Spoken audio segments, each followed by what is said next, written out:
Bienvenidos, bienvenidas.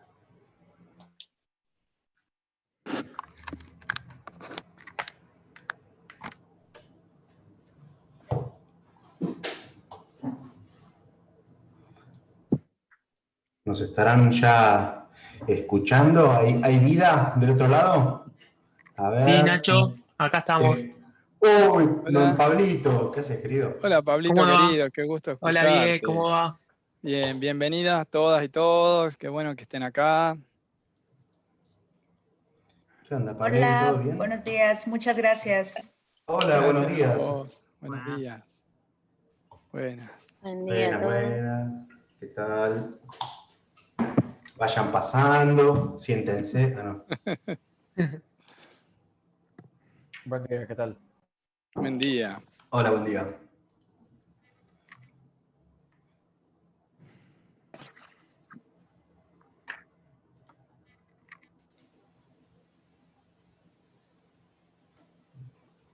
Muy bien.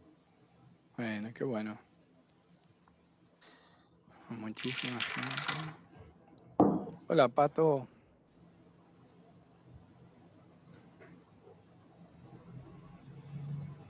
¿Cómo andan? Bien, qué gusto tenerte acá. Bien, bien, Gracias, todo bien. igualmente.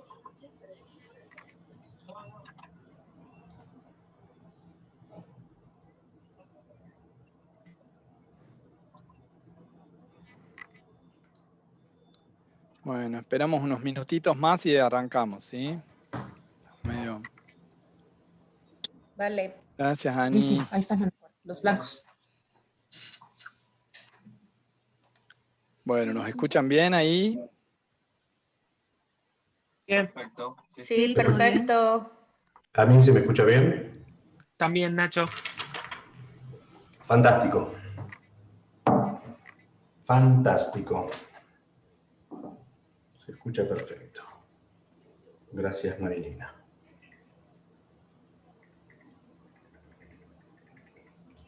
¿De dónde están todos acá? ¿Hay gente de Argentina? ¿Gente de dónde más?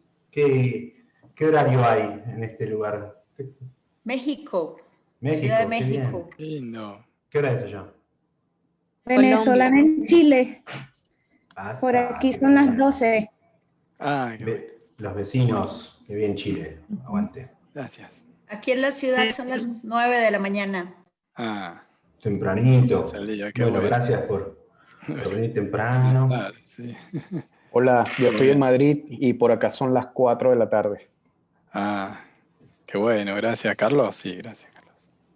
Hola, yo estoy en Colombia y por aquí son las 10 de la mañana. Muy bien. Buenísimo, gracias. Por aquí de Venezuela y son las 11 de la mañana. Qué bueno.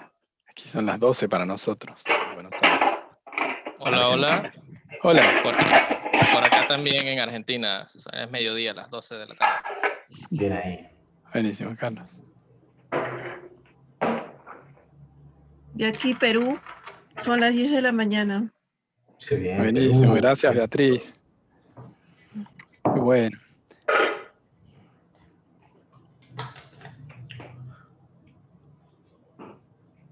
Bueno, ¿qué hacemos? ¿Vamos arrancando? Arrancamos, sí. Vamos arrancando, ¿sí? Así no hacemos esperar más a la gente que ya está.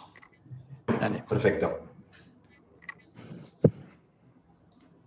Bueno, hola a todas, hola a todos, gente querida. Qué alegría tenerlos acá. Sin ustedes no podríamos estar haciendo esto.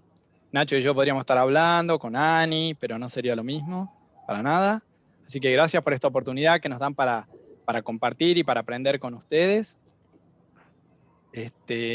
Bueno, queremos hacer primero lanzar una pequeña encuestita sobre su experiencia con BDD, así que les pedimos que la completen solo para tener una idea de cómo estamos como grupo, ¿sí?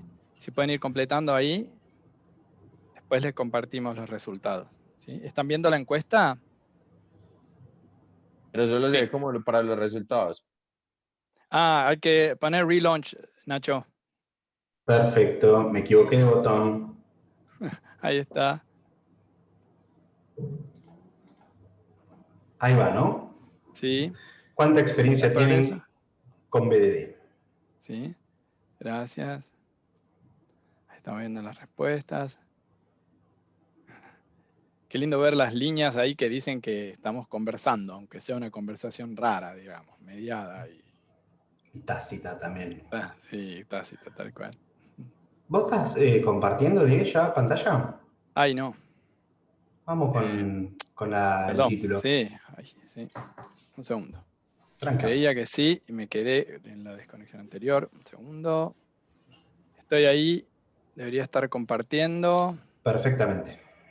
¿Estoy compartiendo? ¿Se ve la Sí. presentación? Sí, ya se ve. Ah, Sí, buenísimo. se ve. Ah, buenísimo. No me marca el borde verde que me marcaba antes, pero bueno, buenísimo. Bueno, Genial. voy a finalizar la call, que parece ya hemos convergido. Se aquietó. Bien. Buenísimo. Ok. Genial. Ya tenemos, Bueno. ¿no?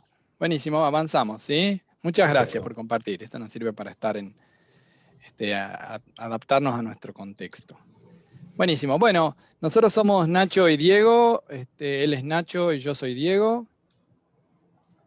Y él es venimos Diego, trabajando. y yo soy ¿Yo Nacho. soy Diego? No sé. a No lo veces. puedo creer. Es rarísimo, sí.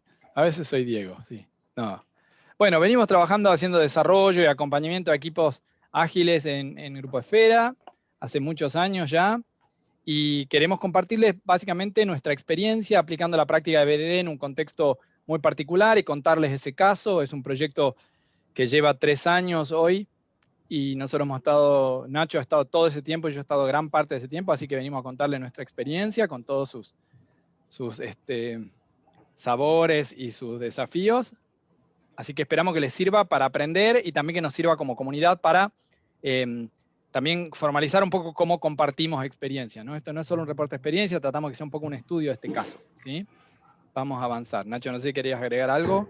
No, eso, que a veces yo pienso, no soy súper fan del reporte de experiencia, porque a veces decís, bueno, es un caso, es un contexto, no es repetible en general por la complejidad, pero bueno, le intentamos dar acá un poquito más de marco por ahí formal, no mucho, pero un poco más formal, para que ver si es trasladable, si es traspolable los aprendizajes, digamos. Bien, eso, avancemos. Ahí está. Muy bien. Plan de Este es un poco nuestro plan de encuentro del día de hoy. La idea va a ser, tenemos ahora la presentación que está transcurriendo y después, bueno, vamos a presentar el caso, que básicamente dar un poco del contexto en el cual hicimos el experimento. Después vamos a hacer, comentar tropezones, aciertos y algunos aprendizajes que hemos acá capitalizado. Después hacemos un break, un recreíto, una pausita de 15 minutos, y hay un segundo bloque donde presentamos un poco la arquitectura que intentamos para armar, que armamos para la solución, y una mini demo de algunos de los ejemplos que anteriormente he conversado. Nada. Buenísimo. Y agrego una cosita. Tenemos 2 slots entonces para esta charla y vamos a tener preguntas al final de cada módulo, ¿sí? Vamos a tener un espacio de 5 minutos de preguntas para conversar un poquito al final de cada módulo. Así que avanzamos, ¿sí? Bueno, una regla. Les pedimos que pongan sus preguntas en el chat y Ani nos puede dar una mano con eso. Cuando lleguemos al final de cada módulo vamos a reservar esos 5 minutos para conversarla y tratar de responderlas, ¿sí? Y después si no alcanzamos, podemos usar el break si alguien se quiere quedar y preguntarnos, o si no, quedar en contacto para después. Pero vamos a tratar de que sean intervenciones nuestras y después de ustedes, ¿sí? Para mejorar un poco el ritmo y aprender todos. ¿Sí? Gracias. Muy bien, perfectísimo. Arrancamos entonces con el caso, ¿sí? Les vamos a contar. Dale. Bueno. ¿Quién arrancás vos, no? Yo voy a poner arranco un yo. timer acá. Dale. Sí. Básicamente yo arranco y les voy a contar las características generales del caso de BDD en este ecosistema. Fue un caso de implementación en un proyecto de banca de empresas, o sea, un sistema asociado a la industria financiera, ¿sí? Fue un proceso muy particular dentro de un marco de transformación ágil de una organización y arrancó como un gran desafío tecnológico, ¿sí? Básicamente un contexto de mucha heterogeneidad tecnológica. Empezamos con un sistema legacy que teníamos que reemplazar y teníamos, por un lado, todo el sistema legacy más el sistema nuevo con nuevas tecnologías, y además teníamos una heterogeneidad tecnológica en la propia arquitectura nuestra del sistema nuevo, o sea, un sistema Java, JavaScript, eso tiene algún impacto en lo que vamos a charlar hoy. Esa migración legacy la pensamos basada en un patrón que se llama Strangler-Vine, es un patrón para lidiar con código legacy, que lo que plantea es básicamente que uno vaya cubriendo, con Nacho a veces decimos eclipse, ¿no? Que uno vaya cubriendo el sistema antiguo con el sistema nuevo, pero que durante bastante tiempo potencialmente ambos sistemas se presenten al mundo exterior como si fueran uno único, ¿sí? Se llama Strangler-Vine porque es básicamente una especie de hiedra que crece, que se llama estranguladora, que crece sobre objetos y toma su forma, pero los oculta totalmente, ¿no? Nosotros por ahí con Nacho nos gusta más la palabra eclipse, el alias de eclipse, que es que un sistema va eclipsando al otro, pero durante un tiempo conviven, digamos, ¿sí? Después podemos discutir un poco el detalle, pero esa fue la decisión que tomamos. Les contamos... Déjame picotear un segundo, porque creo que lo dije, no sé si lo dijiste, pero para que se hagan una idea por ahí de qué forma tiene esto, la idea es un home banking, ¿sí? O sea que la aplicación es del tipo web, o sea, tiene un backend y tiene un frontend web tipo, nada, o sea, creo que digo sistema financiero, pero en particular digo, estamos hablando de un sistema por interfaz de usuario, digo. Bueno, sí, tal cual, buena aclaración. Bueno, y les cuento un poco cómo es el ecosistema a hoy, no fue así como empezó como un único equipo, pero hoy el ecosistema son más de 20 personas, en realidad pusimos 20 ahí, pero son más, y 6 equipos mixtos, cliente-proveedor, digamos, ¿sí? O sea, una implementación, digamos, de agilidad a escala, ¿sí? Para un producto, pero no monoequipo, digamos, ¿sí? Bueno, la visión que queríamos compartir rápido de este equipo fue, esto de la tarea fue hacer esta migración de legacy, que de hecho todavía está en curso, pero la visión fue más, para el equipo, para este ecosistema, fue más compleja, fue hacer un despliegue de prácticas técnicas y organizacionales de agilidad en un contexto realista, de un proyecto que fuera punta a punta en el banco, es decir, que fuera desde los sistemas centrales del banco, pasando por la infraestructura de middleware hasta todos los frontend de canales, digamos, y que fuera representativo, que fuera un piloto de agilidad, digamos, ¿sí? Y en ese punto se planteó que tuviera, que desplegara un montón de prácticas técnicas y organizacionales. Y eso fue una exigencia grande que nos pusimos, digamos, también fue nuestra intención y la intención de la gerencia de TI de la organización cliente. Entonces desplegamos muchísimas prácticas. Algunas de las más importantes las anotamos ahí, de las más relacionadas con BDD, integración continua, toggles para habilitar, deshabilitar funcionalidad no dinámicamente en producción, continuous delivery, pero hay muchísimas otras, ¿sí? Pair programming, mob programming, infraestructura como código. Hicimos un gran esfuerzo de hacer muchísimo despliegue de prácticas muy desde el principio, y eso nos dolió muchísimo, ¿no? No fue un exitazo, digamos. Después lo vamos a contar, pero es interesante que esa fue nuestra visión, ¿sí? Excelente. Si tienen preguntas, vayan anotándolas, ¿sí? Avanza, Nacho. Sí, perdón. Bueno, algunas métricas para ir compartiendo de cómo está el sistema a hoy. Por ejemplo, cantidad de pruebas de aceptación automatizadas, así bien con un stack yendo desde Cucumber, con Selenium, Serenity, driveadas, digamos, desde la interfaz de usuario de punta a punta. Tenemos unos 613 escenarios. El sistema ahora cuenta con el tipo de pruebas unitarias y de integración, con 2.726 pruebas, y de las cuales, bueno, ahí está todo sumado, ¿no? Pruebas unitarias de front, pruebas unitarias de back, integraciones con otros servicios y pruebas de componentes de UI ejecutándose dentro de un browser. Y, por ejemplo, más adelante vamos a hablar un poquito de los distintos tipos de configuraciones que tenemos para estos tests, y a priori ya les tiro el spoiler, digamos, de que un stack completo, una configuración completa de test, un escenario aislado, sencillo, terminó tardando unos 9 segundos en ejecutarse, y respecto al mismo escenario, pero con otra configuración de test, tarda 0,4 segundos. Esa, 20 veces de mejora, ¿sí? Claro, o sea, otra vez, insisto con, lo vamos a ir viendo, pero mismo escenario, ¿sí? Configurado de diferente manera, pero el mismo, Claro. la misma el prueba. mismo escenario, la misma descripción, misma especificación. Buenísimo. Bueno, ¿avanzamos? Avanzar, Dieguito, sí. Sí. Entonces vamos a contarle un poquito ahora. A nosotros nos parece que todo caso, esto que decíamos antes, debería estar contado en un marco conceptual, ¿sí? Que sea como la teoría desde la cual uno se aproxima al caso, ¿sí? El caso no es solo yo te cuento lo que me pasó, sino desde qué marco conceptual interpreto, ¿sí? Y le doy sentido a lo que nos pasó para poder, como decía Nacho, generalizar, para que ustedes lo puedan tomar para sus contextos y volverlo a aplicar a este conocimiento, ¿sí? Entonces esperamos que les sirva así, les contamos un poquito cuál fue el marco conceptual que elegimos para esto, o sea, para este estudio, ¿no? Para presentarles a ustedes este caso, no para el proyecto, obviamente, esto emergió después, digamos. ¿Y cuál es la problemática que encontramos? Que ya la conocíamos, pero la confirmamos en ese marco, ¿sí? Bueno, básicamente el marco conceptual que elegimos fue este de la usabilidad de la práctica, ¿sí? De BDD en el equipo, en el ecosistema. La idea de usabilidad de práctica y procesos es una que yo vengo dándole vuelta hace bastante y que Nacho viene acompañándome a conversar y a explorar.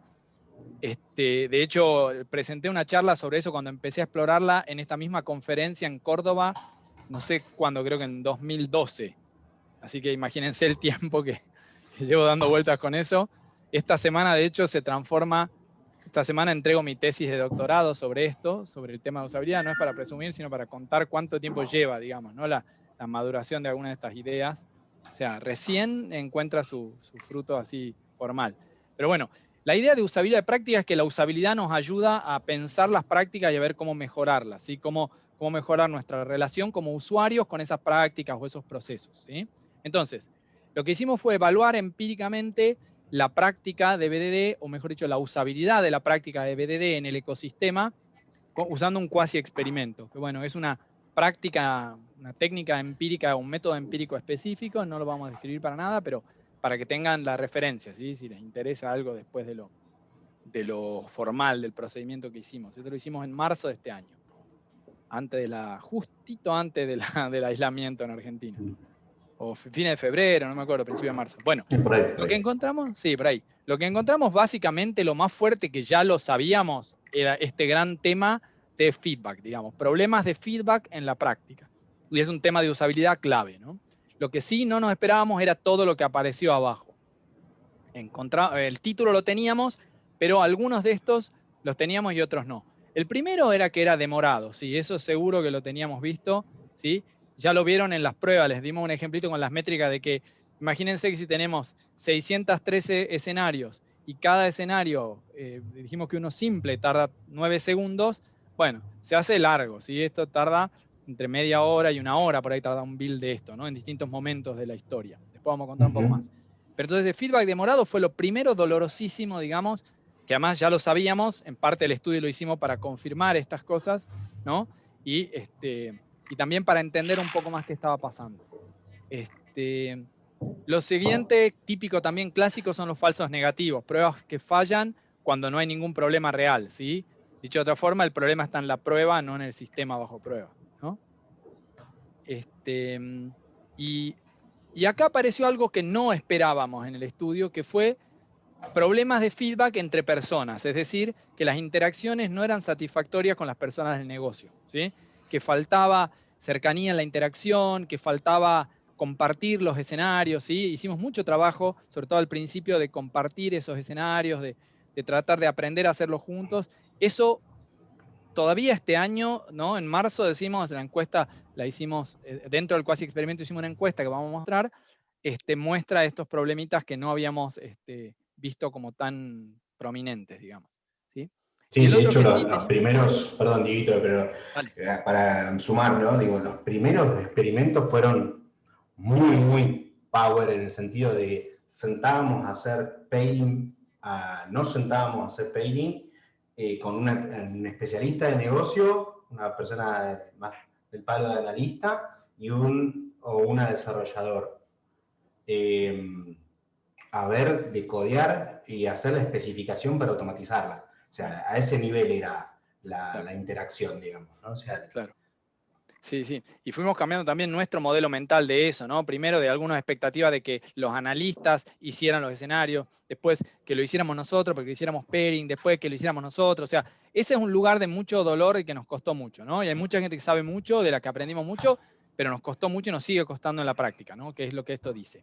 Bueno, y después temas con herramientas de debugging también, porque estas cosas así multiproceso, multitecnología, todo se nos hicieron complejas de debuguear.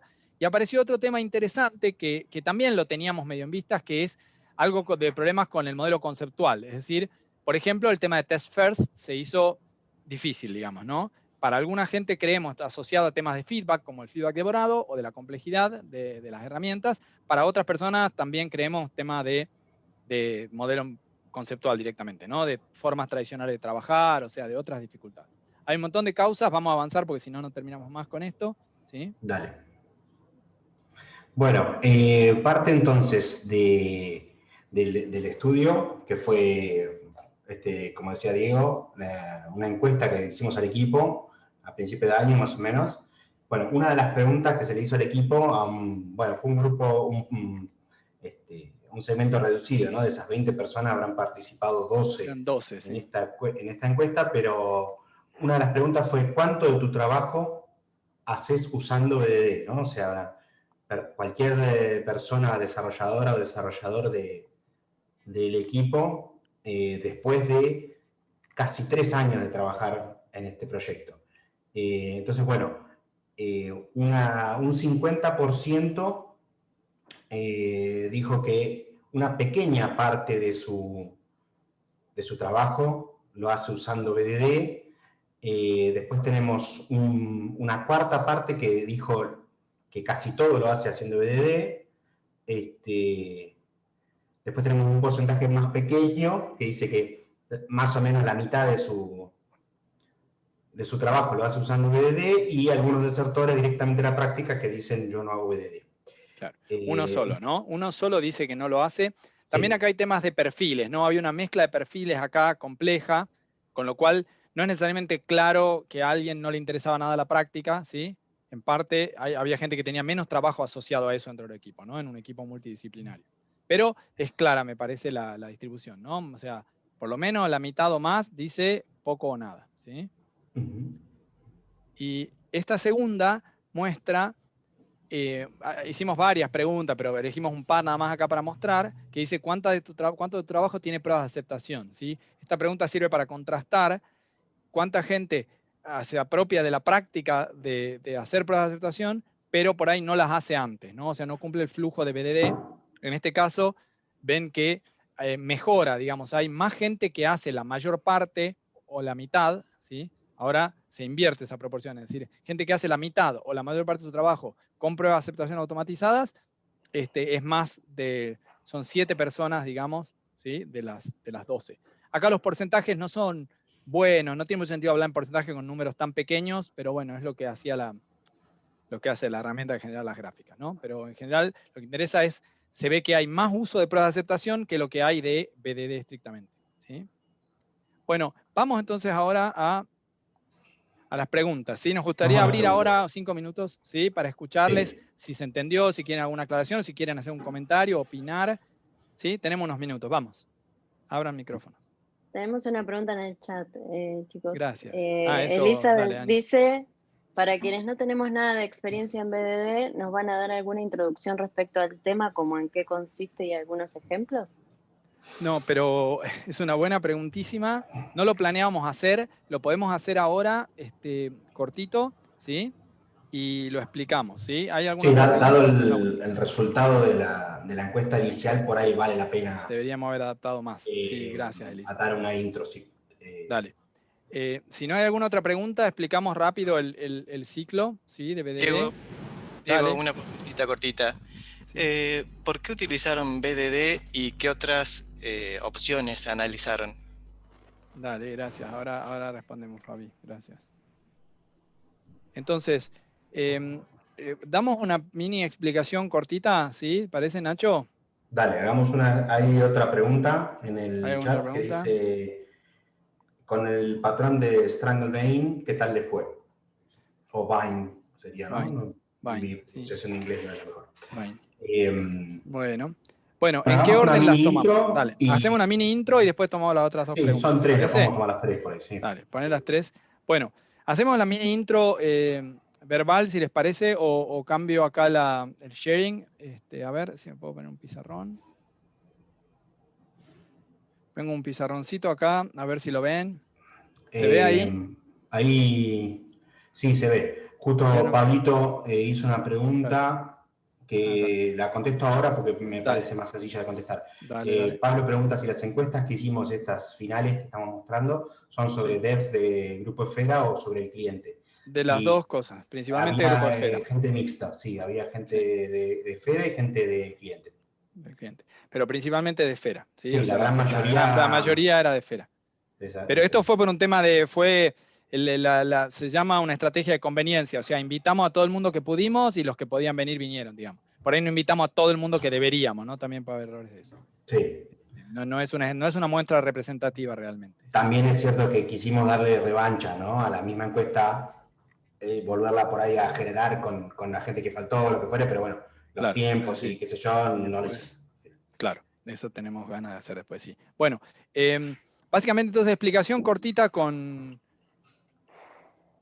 dibujos, digamos, ¿sí? BDD, ¿sí? Entonces, esto es BDD. Uy, qué fea letra que tengo con esto. Justo me estoy comprando una tableta para poder dibujar con un lapicito acá. Bueno, entonces en BDD, lo que importa del ciclo de BDD macro es que desde la necesidad de cliente, digamos, esperen que voy a elegirme desde el cliente,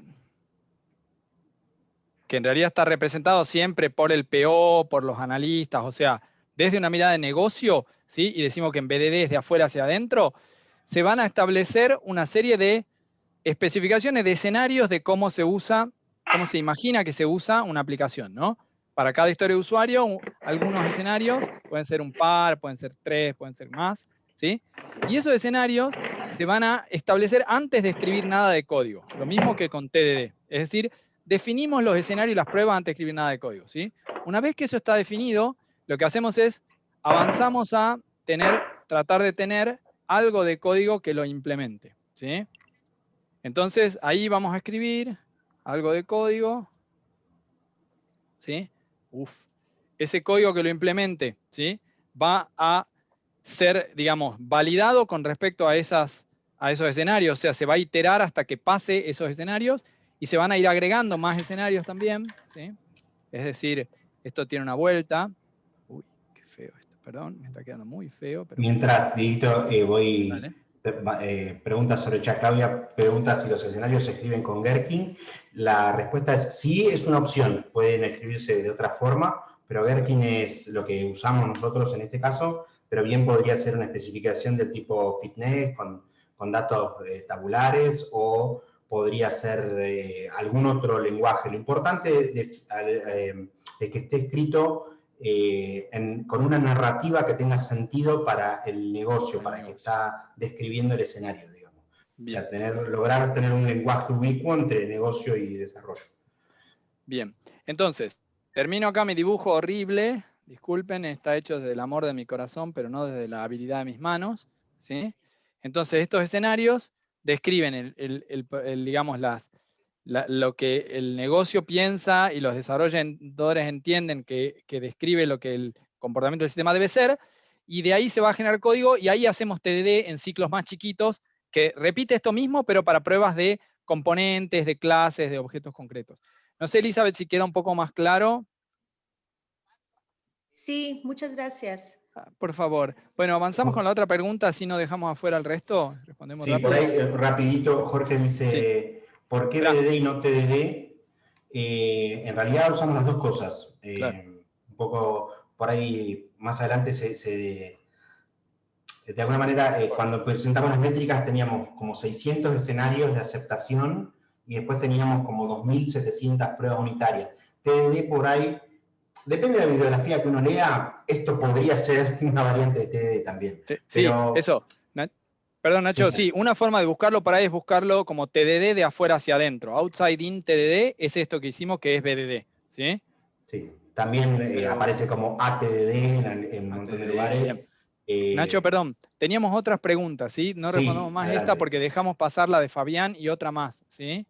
Había una Dale. que decía por qué elegimos hacer, ¿qué decía? ¿Cuál es la otra pregunta? Ani, ¿vos la tenés o Fabián la puede repetir? Yo la creo que tengo acá. Que una era, para quienes no tenemos experiencia, la de Elizabeth ya está, la de Carlos, que dice con qué tal nos fue con Stranglevine. Ah, Eh, contestá, bueno, Nacho, corto. creo que depende a quién le preguntes, pero no. A mí me parece que nos fue muy bien, en el sentido de que tenemos un sistema que nosotros elegimos eso porque supusimos que el hecho de hacer, el otro extremo es hacer Big Bang, ¿no? O sea, codeamos puertas para adentro, toda la nueva implementación del home banking y un día apagamos el viejo, prendemos el nuevo. Ese es el otro extremo.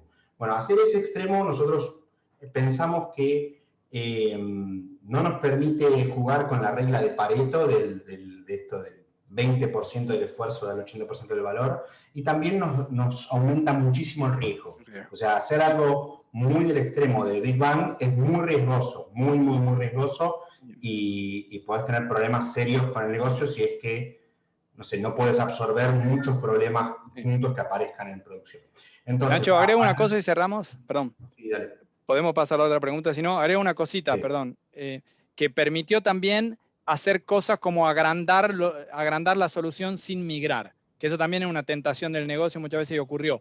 Con Strangler-Vine es muy razonable que vos crees funcionalidad nueva en el código nuevo y uses la funcionalidad vieja, ¿sí? Si en cambio vos estás muy apurado por migrar todo, también te permite hacerlo, la opción está. Strangler-Vine te compra la opción de hacer las dos cosas, ¿sí? Es un arma de doble filo, ¿no? ¿Responder la Porque otra? también nos pasó que por ahí creció en funcionalidad, pero siguió conviviendo con otros, entonces Claro. seguís teniendo el Frankenstein permanentemente. No terminaba de migrar, claro. Bueno, respondamos la otra pregunta que estamos 2 minutos pasados, Nachín. Sí, bien. Acá... No, creo que la otra es ¿La de Fabián? la de Fabián, que no está Sí. escrita en el chat. Sí, sí. ¿Por qué usamos? Yo les pregunté, Diego, por qué usaron BDD y qué otras opciones Bueno, analizaron, ¿no? a ver, sí, no analizamos muchas opciones. Decía, usamos BDD, integración continua, delivery continuo, toggles, infraestructura como código, pairing, mobbing, ¿sí? Usamos TDD a full, ¿sí? Usamos todo eso, o sea, ¿sí? ¿Por qué? Usamos despliegue automatizado, build automatizado, por supuesto. O sea, todo eso lo hicimos porque queríamos las cosas que se ganan con eso, ¿sí? Delivery rápido. En este caso queríamos usar no solo TDD porque queríamos mejorar la conversión con el negocio, porque queríamos que las prácticas técnicas lleguen hasta el negocio, ¿se entiende? O sea, no veíamos mucha alternativa a eso, salvo lo que en parte hicimos, que es hacer las pruebas de aceptación a posteriori, ¿sí? O sea, hacer acceptance test automation, digamos, automation, a posteriori, después de hecho el código, Fabián, ¿sí? Y eso es lo que en parte las gráficas de torta que mostramos prueban que es lo que ocurrió, ¿sí? O sea, para una parte importante del desarrollo no hicimos BDD en realidad. Para aclarar también un poquito, más adelante lo mencionamos, ¿no? Pero veníamos también con Diego de estar muy copados con una de las cosas que nos inspiró a armar este tipo de configuración de pruebas, que es el libro de Steve Freeman y de Nat Price, que, bueno, sugieren que uno tenga un montón de pruebas automatizadas y con una narrativa de negocio que vaya desde, ellos le dicen, very input to very output, ¿no? O sea, bien desde el inicio hasta el final, bien de punta a punta en el sentido del stack tecnológico, no del camino, no del user journey necesariamente. Bien, pasemos, Nacho, que estamos muy demorados ya, ¿sí? Sí, avanzamos una entonces. No, está buenísimo. Esperemos que les haya servido conversar. Avanzamos un poquito a compartir nuestros tropezones, aciertos y aprendizajes en este marco, ¿sí? Sí, señor. Entonces, les cuento primero los tropezones, ¿sí? Me toca a mí, dijimos con Nacho. Bueno, la arquitectura que hicimos no facilitaba escalar. ¿Por qué? Bueno, por un lado, porque era un monorepo, digamos, ¿sí? Al principio, ¿sí? O sea, teníamos un único repositorio y teníamos una única unidad de despliegue, todo el frontend y todo el back for front, digamos, todo el backend de canal era una única es hoy todavía una única aplicación. Recién hoy estamos empezando un refactor, hace un mes, de hacer un micro frontend al costado. Después lo vamos a ver en una gráfica, en un diagrama. Ojo, eso es lo que complicaba. Perdón, volviendo atrás, la arquitectura lo complicaba, las prácticas lo permitieron. Tuvimos muy buen nivel de escala y mantuvimos continuous delivery muchísimo tiempo, todo este tiempo, a pesar de una arquitectura que implicaba desplegar toda la aplicación siempre, cada vez, ¿sí? Bueno, otro tropezón que no les recomendamos es, complicamos el código de pruebas para mejorar el reporting. Es decir, teníamos varias capas dentro del código de pruebas, porque nos parecía en un momento, básicamente una parte del equipo, a nosotros no tanto por ahí, le parecía atractivo que la herramienta de reporting te pudiera dar detalle, ¿no? Como escalones hacia adentro del test, donde había fallado, digamos, ¿sí? Y para eso, entre otras cosas, y también para ordenar el código para las personas más junior del equipo, elegimos tener como 2 o 3 capas de clases en el código de pruebas, que se hizo súper complicado para nosotros. Lo otro Sí, que hicimos, también agrego, ¿no? Digo, creo que si vos estás con algún stack tecnológico, alguna biblioteca, framework, lo que fuere, que el reporting sale más o menos gratis, sirve un montón y es muy valioso.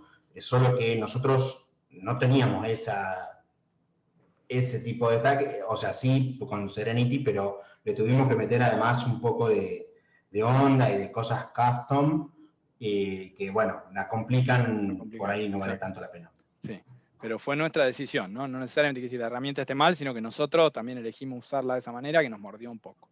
Bueno, después otro gran tropezón que les recomendamos que no incurran, es que hicimos todos los escenarios full journey, como decía Nacho, que es todos los escenarios hacían todo el recorrido, simulaban todo el recorrido de una persona en la aplicación, desde loguearse. O sea, hacían login, ingresaban a la página inicial, elegían en el menú, o sea, hacían todo el tiempo todo. Entonces, cada escenario en realidad testeaba demasiadas cosas, ¿sí? Entonces, por eso también eran lentos, ¿sí?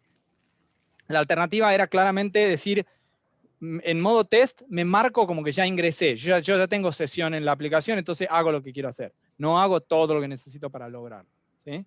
Bueno, otro tema grave como tropezón fue que nunca logramos optimizar bien la demora del feedback. Lo que mostramos hoy como métricas promedio son de experimentos, no están desplegadas como la práctica habitual de la gente, ¿sí?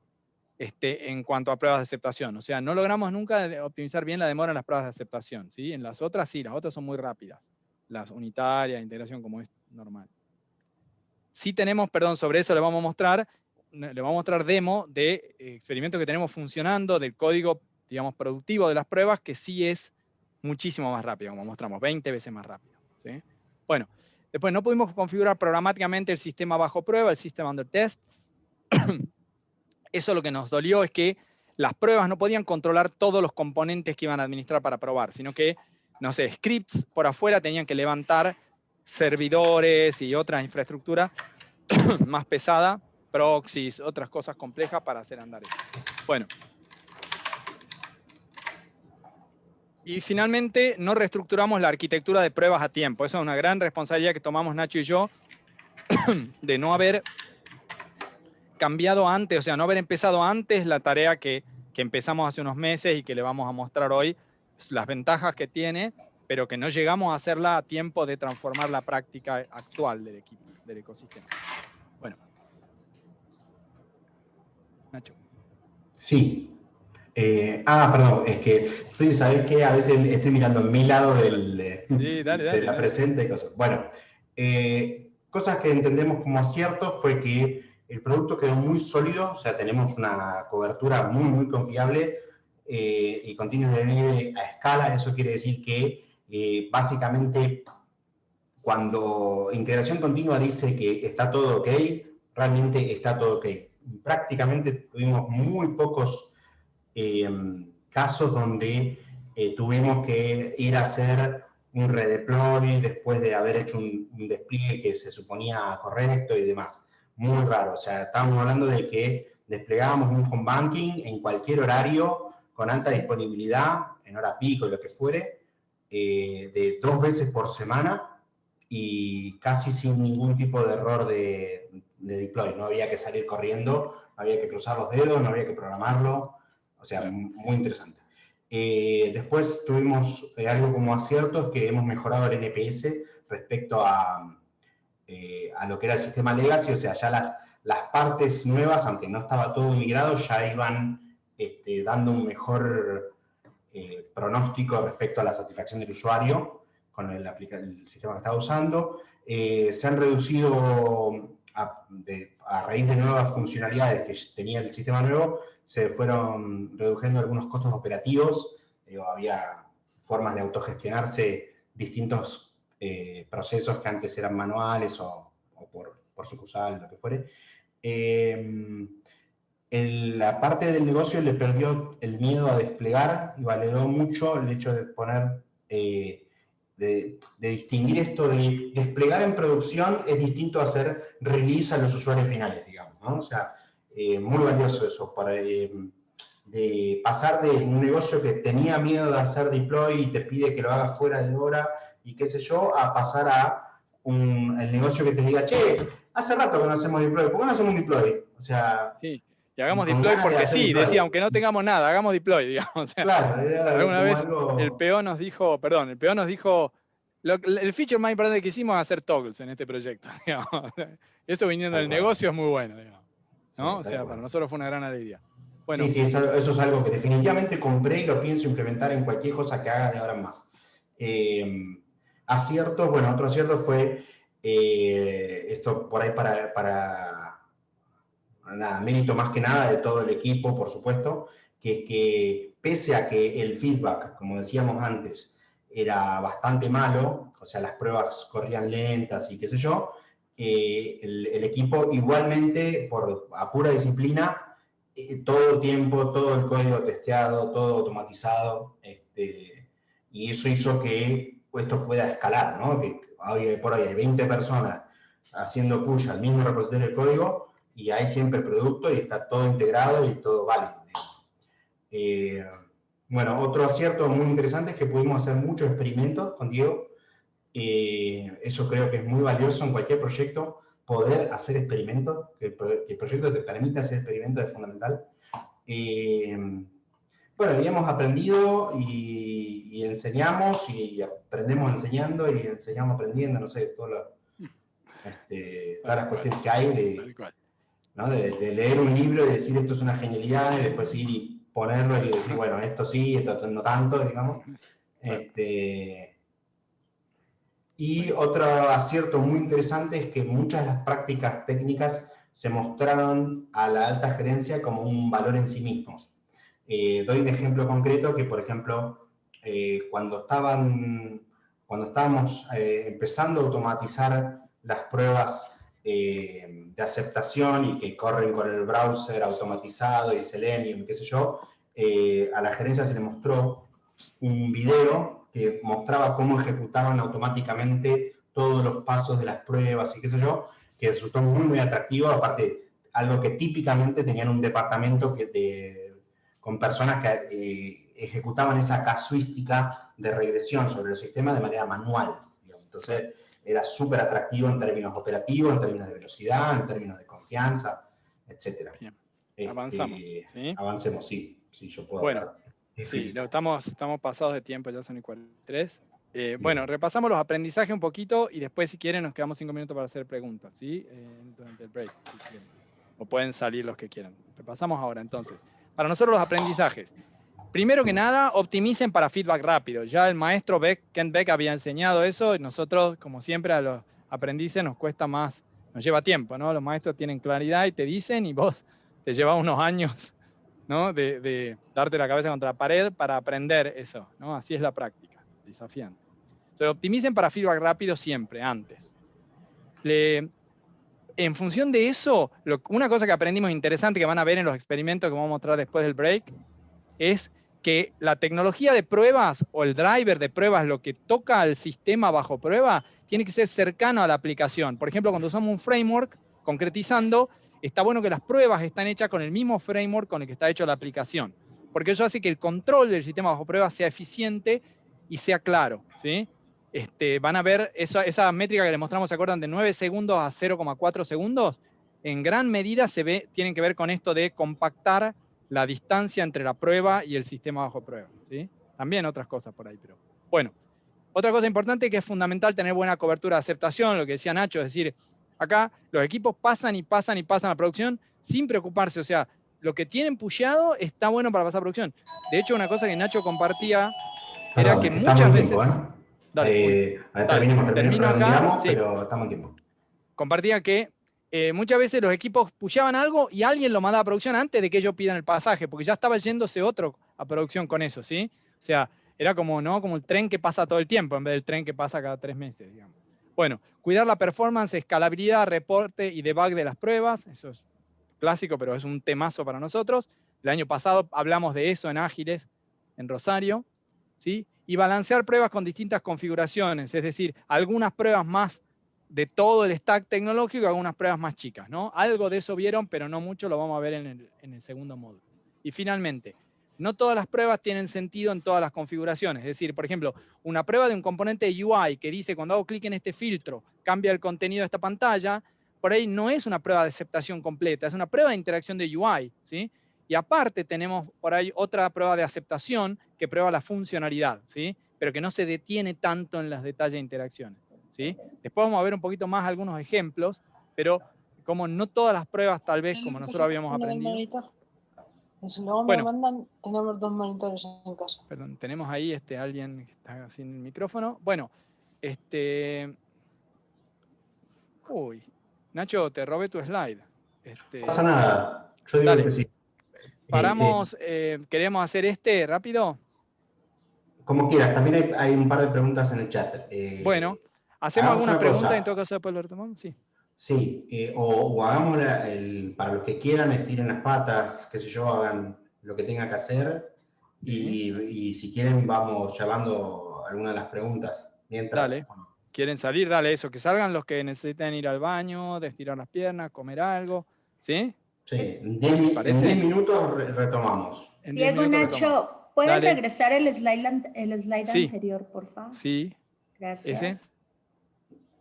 Durante esto, perdón, termino la regla. En 10 minutos seguimos, estos 10 minutos con Diego nos quedamos a seguir charlando sobre lo que ya hablamos, ¿no? Prometemos no seguir avanzando. Claro, eso, gracias. Abrimos preguntas entonces, ¿había algunas preguntas en el chat? Ani, Nacho. Sí. Tenemos de Fabián, relacionado con las regulaciones del Banco Central, ¿cómo tuvieron en cuenta ese tema? Bueno, contesto yo.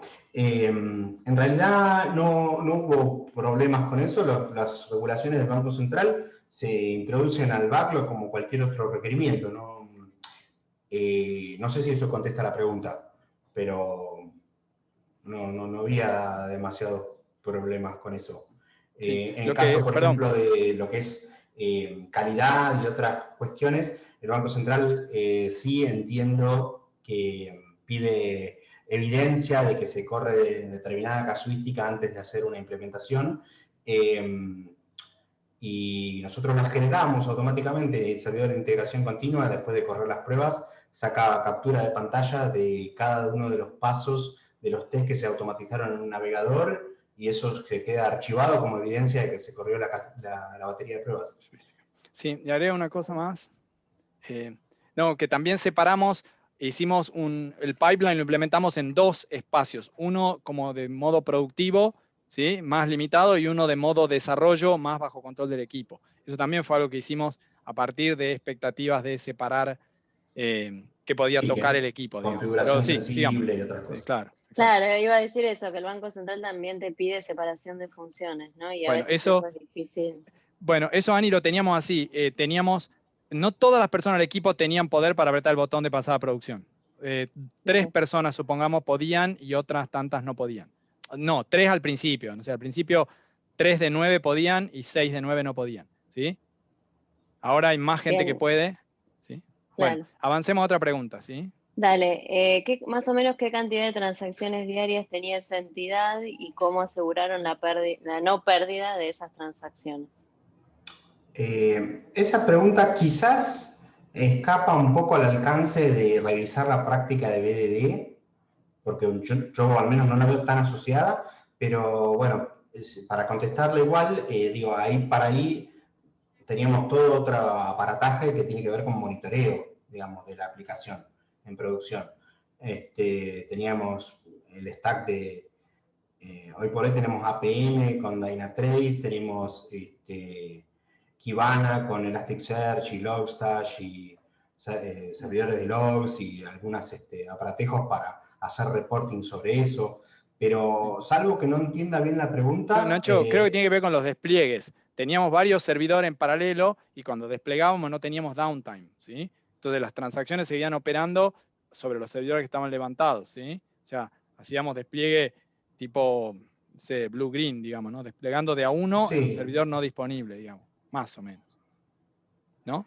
No, sí, no sé si contesta eso la pregunta. Sí, no, está respondida, gracias. Bueno, por favor, gracias. Bien. Buenísimo. Leandro pregunta, ¿cómo aseguran que se siga siguiendo toda esta estrategia de BDD a futuro? Por ejemplo, dice, para nuevas features en las que ustedes no formen parte del equipo, si hay algo automatizado. No. ¿Puedo responder yo? Sí. Al revés, no solo nos aseguramos, sino que creemos que no va a ocurrir, digamos. Nuestras conversaciones con la organización es que en la medida que se sumen, o sea, la estrategia que tomamos con respecto a eso, porque hasta ahora, digamos, gran parte del ecosistema, o casi todo el ecosistema era de esfera, entonces se mantenían las prácticas de acuerdo a una cultura organizacional del proveedor. Lo que acordamos con el cliente es que en la medida en que otros proveedores se sumen, hagamos esto de separar en microfrontends, justamente para no depender en la escala del nivel de práctica y de la disciplina de la práctica, entendiendo que el nivel de disciplina de práctica que hemos establecido es alto de alguna manera. No quiere decir que seamos muy buenos, quiere decir que hemos sido muy disciplinados, como decía Nacho, ¿no? Y lo que la gerencia de TI asume hoy en la conversación con nosotros es que eso no se va a mantener y nosotros también compartimos esa idea, ¿sí?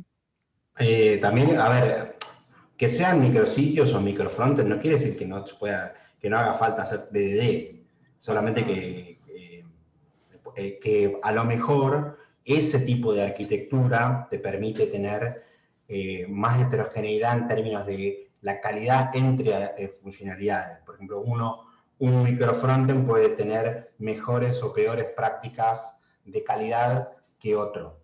Sin afectar tanto al otro, diríamos, ¿no? Claro, esa es la premisa implícita. Sea un poquito más independiente.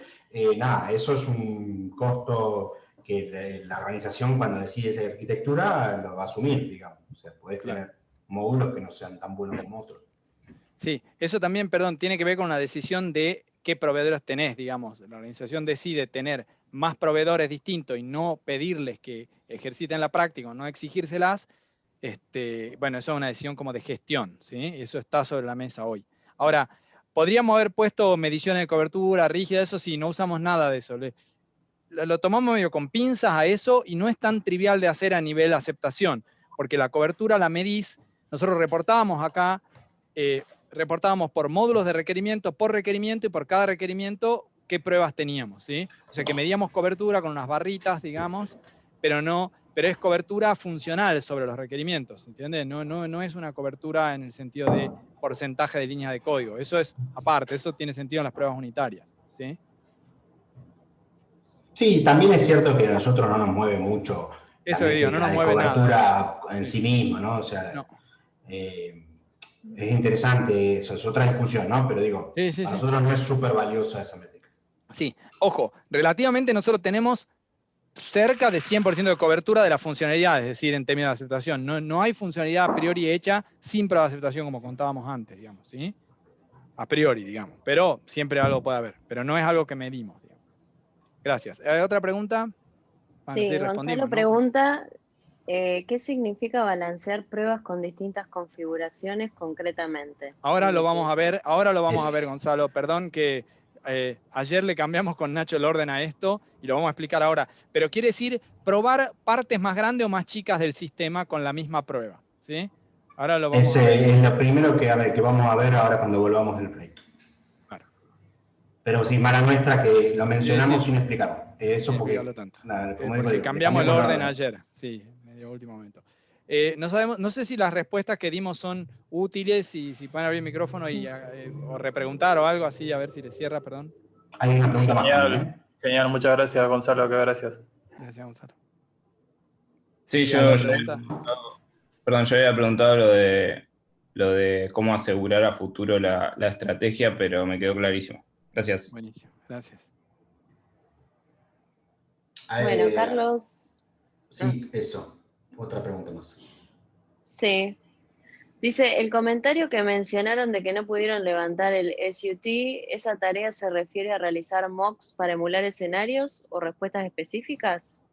Y después pregunta qué son los toggles. Los toggles. Bien, respondo yo. No, lo que decíamos con que no pudimos drivear programáticamente el SUT, quiere decir que no podíamos controlar dentro del escenario, de forma programática, el estado de la aplicación. O sea, o no todo el estado de la aplicación, mejor dicho. Por ejemplo, para nosotros, dentro de un escenario, era muy sencillo agregar precondiciones en una base de datos o, por supuesto, si había algo moqueado, configurar qué tipo de respuestas necesitábamos, etc. Pero no era sencillo para nosotros prender y apagar o redesplegar la aplicación entera dentro de un escenario. Porque, bueno, estábamos con una configuración que la aplicación, bueno, se hace un entregable, se hace un assembly en un formato WAR de Java y se desplegaba dentro de un application server, y drivear el application server desde los escenarios era un poco engorroso y además muy lento. Entonces, bueno, decidíamos que la aplicación se desplegaba una vez por ejecución de los tests y se le iba configurando por los escenarios los distintos estados y las respuestas de sus mocks y demás, pero no prendíamos y apagábamos. Eso en contra, por ejemplo, si vos tenés una aplicación que en vez de que se despliegue en un container es un Spring Boot o una aplicación que vos la ejecutás con un main, por decirlo bien grosero, vos podés prender y apagar directamente tu aplicación en el medio del escenario, del test que estás corriendo. Eso te da algunas ventajas en algunas situaciones. Buenísimo. Estamos medio en tiempo, Nacho. Había una segunda parte de la pregunta, sí. Sí, ¿qué son los feature toggles? Feature toggles es una práctica que nosotros a veces la mencionamos diciendo toggles nada más, pero nos referimos a la práctica de feature toggling, que la práctica de feature toggling significa que todas tus funcionalidades son potencialmente prendibles o apagables, toggleables, ¿sí? O switchables. Eso quiere decir que vos podés, por configuración, decidir si esta funcionalidad está prendida o no. Y eso se puede hacer en producción, ¿sí? O sea, el sentido es que vos desplegás primero y después habilitás, ¿sí? O podés deshabilitar si querés, si algo no te cierra, o podés habilitar para un subgrupo de gente. Bueno, hay un montón de tipos de toggles y de formas, ¿sí? Pero permite, por ejemplo, hacer experimentos, de mostrarle solo a un grupo de gente una funcionalidad y ver qué opina antes de desplegarla a todo el mundo, ¿sí? Eso le quita mucho el riesgo al negocio, además de al equipo también de desarrollo, ¿sí? Una cosita que está pasando en el chat ahora. Sí, gracias, Ani. Ese es el título del libro que mencionamos, pero igualmente en el último slide ahora mencionamos los 2 o 3 cositas que inspiraron este tipo de arquitectura que armamos. Y ahí está también el título del libro y un par de otros conceptos que inspiraron esto. Pero bueno, buenísimo que ahí ya está puesto el título. Bueno, Sony 50. ¿Hay alguna otra pregunta? Sí. Si les parece, vamos al segundo. Dale. Al segundo módulo. Déjenme tomar un traguito de agua. Pero esto de aprendizajes, Nacho, el balance. Dale. Nos quedó un slide colgado del otro. Ah, el anterior, dale. ¿Voy yo o no entendí? Sí, vos, anda vos. Voy yo. Bueno, aprendizaje sobre el balance. Bien, esto lo que queremos decir acá es que, bueno, desde el punto de vista de los tests hay más de una narrativa para hacer una especificación, y esto quiere decir que el hecho de cómo narra uno el test, de alguna manera, vos podés narrar un mismo... Cuando alguien te pide un requerimiento, vos tenés ahí en general metido un montón de requerimientos distintos más pequeños. Y vos podés narrar de forma distinta esos subrequerimientos. Por ejemplo, Una cosa es una aceptación funcional de una funcionalidad que tiene una parte que es transaccional, y otra cosa son los requerimientos de esa funcionalidad que tienen que ver con la user experience, con la navegación, ¿sí? O los pasos que vos le pedís al usuario o a la usuaria para realizar esa transacción. Entonces, una narrativa puede tener sentido para describir la navegación, más bien de la experiencia o de dónde encuentra los botones o si le preguntaste una cosa o no, y la otra puede tener más sentido con la transacción en sí, con el dominio explícito del negocio. Nacho, hay en un par de ejemplos que pusimos por ahí concretiza, ¿no? ¿Querés repasarlos? Sí, por ejemplo, sí, más abajo el ejemplo, pensé que era otro bullet, perdón. Por ejemplo, un ejemplo de UI dice, después de tal evento, un evento X, espero ver el mensaje Y, ¿sí? Y eso, cuando decimos no soporta distintas configuraciones, quiere decir que, por ejemplo, esa narrativa, esa especificación, tiene sentido para cuando tu configuración de pruebas tiene un entorno gráfico, ¿sí? O tiene tiene una interfaz de usuario, ¿sí? Si uno, por ejemplo, solamente está yendo contra los backends para la parte transaccional, es probable que no puedas implementar nada con esa narrativa, ¿sí? Porque no hay evento y no hay mensaje en la parte transaccional. Espero que más o menos entiendan lo que estoy diciendo. Y, por ejemplo, para la misma funcionalidad, pero con otra narrativa que puede tener que ver con un aspecto de autorización o lo que fuere, puede querer decir, no puedo usar la funcionalidad Z si no tengo permisos, y eso tranquilamente puede soportar distintas configuraciones. Uno puede ser que si está implementando una configuración de ese escenario con interfaz de usuario, puede ser que el assert signifique veo un cartel que dice que no puedo. Pero si lo estoy directamente haciendo una configuración de test que solo voy a una API de servicios, puede ser que simplemente me tire un 403 de forbidden. ¿Se entiende? Eso es una narrativa que soporta distintas configuraciones, distintas implementaciones del test. Y, por ejemplo, uno de integración puede querer decir, al invocar tal servicio de autenticación, retorna un token, y eso podría soportar distintas configuraciones. Tranquilamente puedes ir a una interfaz gráfica y hacer un login con un usuario y con una contraseña y ver que tenés sesión, o ir directamente a un servicio de SSO y ver si te dio un 200 con un token que más o menos parece ok. Buenísimo. Sí, esas son avanzamos. tipos de narrativa. Sí, adelante. Genial. Después, si tienen preguntas sobre esto, las vemos al final de este módulo, ¿sí? Sí. Gracias. Acá nos comimos la pausa y empezamos con contarle un poquito cómo es la arquitectura de pruebas, que ahora va a tener más sentido algo de lo que estuvimos contando también. ¿Sí? Sí, tal cual, un poco lo que preguntó Gonzalo. Claro, exacto. Eso lo vamos a ver en el slide siguiente, ¿sí? Les cuento acá un poquito cómo es la arquitectura de la migración, cómo es el Strangler Vine ese que dijimos, y después Nacho les cuenta un poco la estructura de la arquitectura de pruebas, ¿sí? Lo que, bueno, básicamente el sistema legacy era como está acá a la izquierda, ¿sí? Era, por supuesto, súper complejo en el sentido de que había muchísima funcionalidad en esas cajas que mostramos ahí, bastante simples, y hacia atrás también había muchísimos sistemas detrás, el core del banco, un middleware transaccional y todo eso. La arquitectura de migración muestra ese frontend que ven arriba, que lo que hace es como cubre, ¿no? Ahí está la idea de ese Strangler Vine, la tratamos de representar metafóricamente con ese que dice nuevo FE, nuevo frontend, que cubre el legacy frontend y además tiene detrás un nuevo back for front, ¿sí? Como un backend de canal específico ahí para ese frontend, ¿sí? Mucho tiempo, para hacer una idea, muchos años, los primeros año y medio, así o dos, no teníamos ni base de datos, digamos, del sistema nuevo, ¿sí? Usaba la base de datos legacy. Y esto que está a la derecha de todo, este modelito que dice nuevo micro frontend, ¿sí? Es el modelo que estamos trabajando ahora para hacer despliegues más independientes de módulos nuevos, ¿sí? Ya hemos probado ese esquema en otro producto de banca, ¿sí? Complementario de lo que tenemos, y está funcionando muy bien. Recién lo estamos empezando a trabajar acá, pero está funcionando en otro producto muy bien. Sí, es un experimento que recién arranca igual, ¿no? O sea, tiene, claro, en este ecosistema, digo. Tiene sí, bemoles, Nacho, en este está muy verde, sí. No, digo que ya hemos probado la táctica en otro lugar con éxito, estamos probándolo acá recién. Pero incluso en otro lugar es verde, eso es lo que te digo. También tiene bemoles, sí, de una. Todo tiene, sí, ¿no? Ventajas y desventajas. Bueno, hay un montón de microservicios, como es popular llamarle ahora, ¿no? De APIs de productos ahí con su propia base de datos, ¿sí? Esto sí ha permitido que crezca bastante modularmente los nuevos negocios, ¿no? Los nuevos verticales de producto en el sistema. Y vamos ahora a la arquitectura. Insisto, ¿no? Un segundo en la anterior, como decía Diego, ¿no?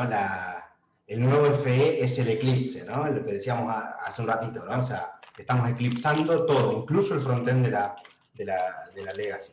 Bueno, sí, adelante. Gracias. Bueno, un poco la arquitectura de pruebas, y cuando Gonzalo preguntó qué significan las configuraciones de test. ¿Quién está? ¿Sos vos, Dieguito, el que está metiendo? No, hay alguien, le pedimos porfa que se muteen. Sí, un segundito el micrófono. Bueno, la arquitectura de prueba, los distintos tipos de configuración de pruebas, los que vemos representados en este diagrama, que nosotros tenemos 3 configuraciones de pruebas actualmente, de las cuales, bueno, el primero, el que se llama completo Java, es el principal y el que más usado está, y es el que de alguna manera permitió escalar mucho en términos de funcionalidades y tener bajo riesgo, etcétera, pero también es el que complicó mucho lo que es todas las características que decíamos de tropezones que teníamos en el feedback, ¿no? De que correr las pruebas es lento, que complica la debugabilidad, y que las pruebas son frágiles, etcétera. Pero bueno, básicamente la configuración de test completo, que le llamamos, es esto. Nosotros tenemos una especificación en un Gherkin, ¿sí? Que es la misma para todas las distintas configuraciones de prueba. Si ven hacia la derecha, el bloquecito que dice Gherkin es el mismo, ¿sí? Y después, en el completo Java, por ejemplo, ese Gherkin se implementa con Selenium y Serenity, que a su vez drivea un navegador, un Chrome en particular, en nuestro caso, que a su vez está desplegada la aplicación del frontend, que tiene toda una API HTTP que habla con el Back4Front, y el Back4Front a su vez tiene moqueadas un montón de integraciones, ¿no? De core bancario, bases de datos, sistema legacy, API de producto, etcétera, etcétera. Esa es como nuestra configuración de prueba de aceptación más completa, que es la que tiene muchísima significatividad, o sea que uno cuando corre ese tipo de pruebas está bastante tranquilo de que si esas pruebas están ok, anda todo bastante ok, pero son extremadamente lentas y frágiles de correr.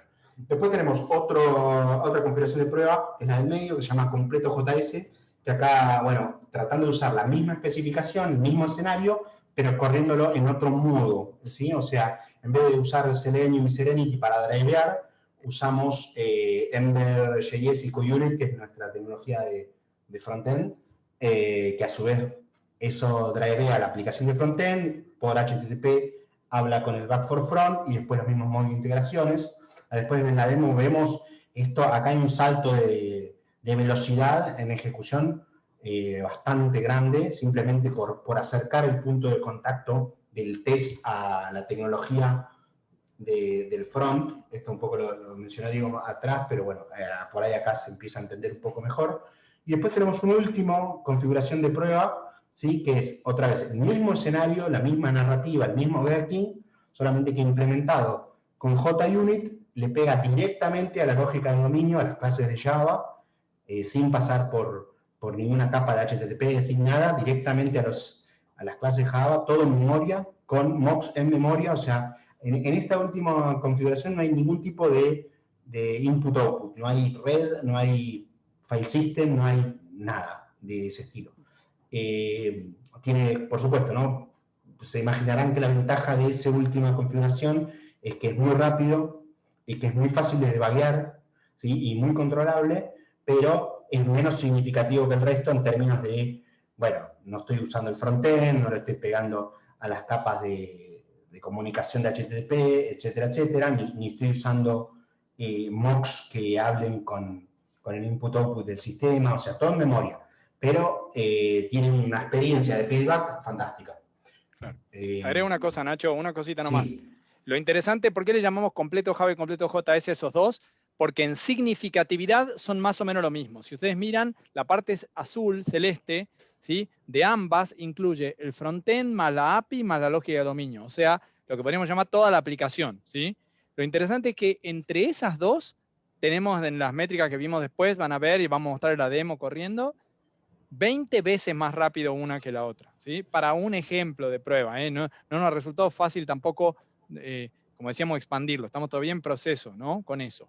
Pero es interesante que ahí pudimos optimizar muchísimo sin perder significatividad, que era una cosa que nos costó mucho, ¿eh? Trabajamos muchos meses para lograr esto, digamos, ¿no? De a poquito, Nacho y yo, ¿sí? En cambio, el de Java es muy rápido a costa de perder significatividad. Prueba menos cosas, ¿sí? Eso más quería aclarar.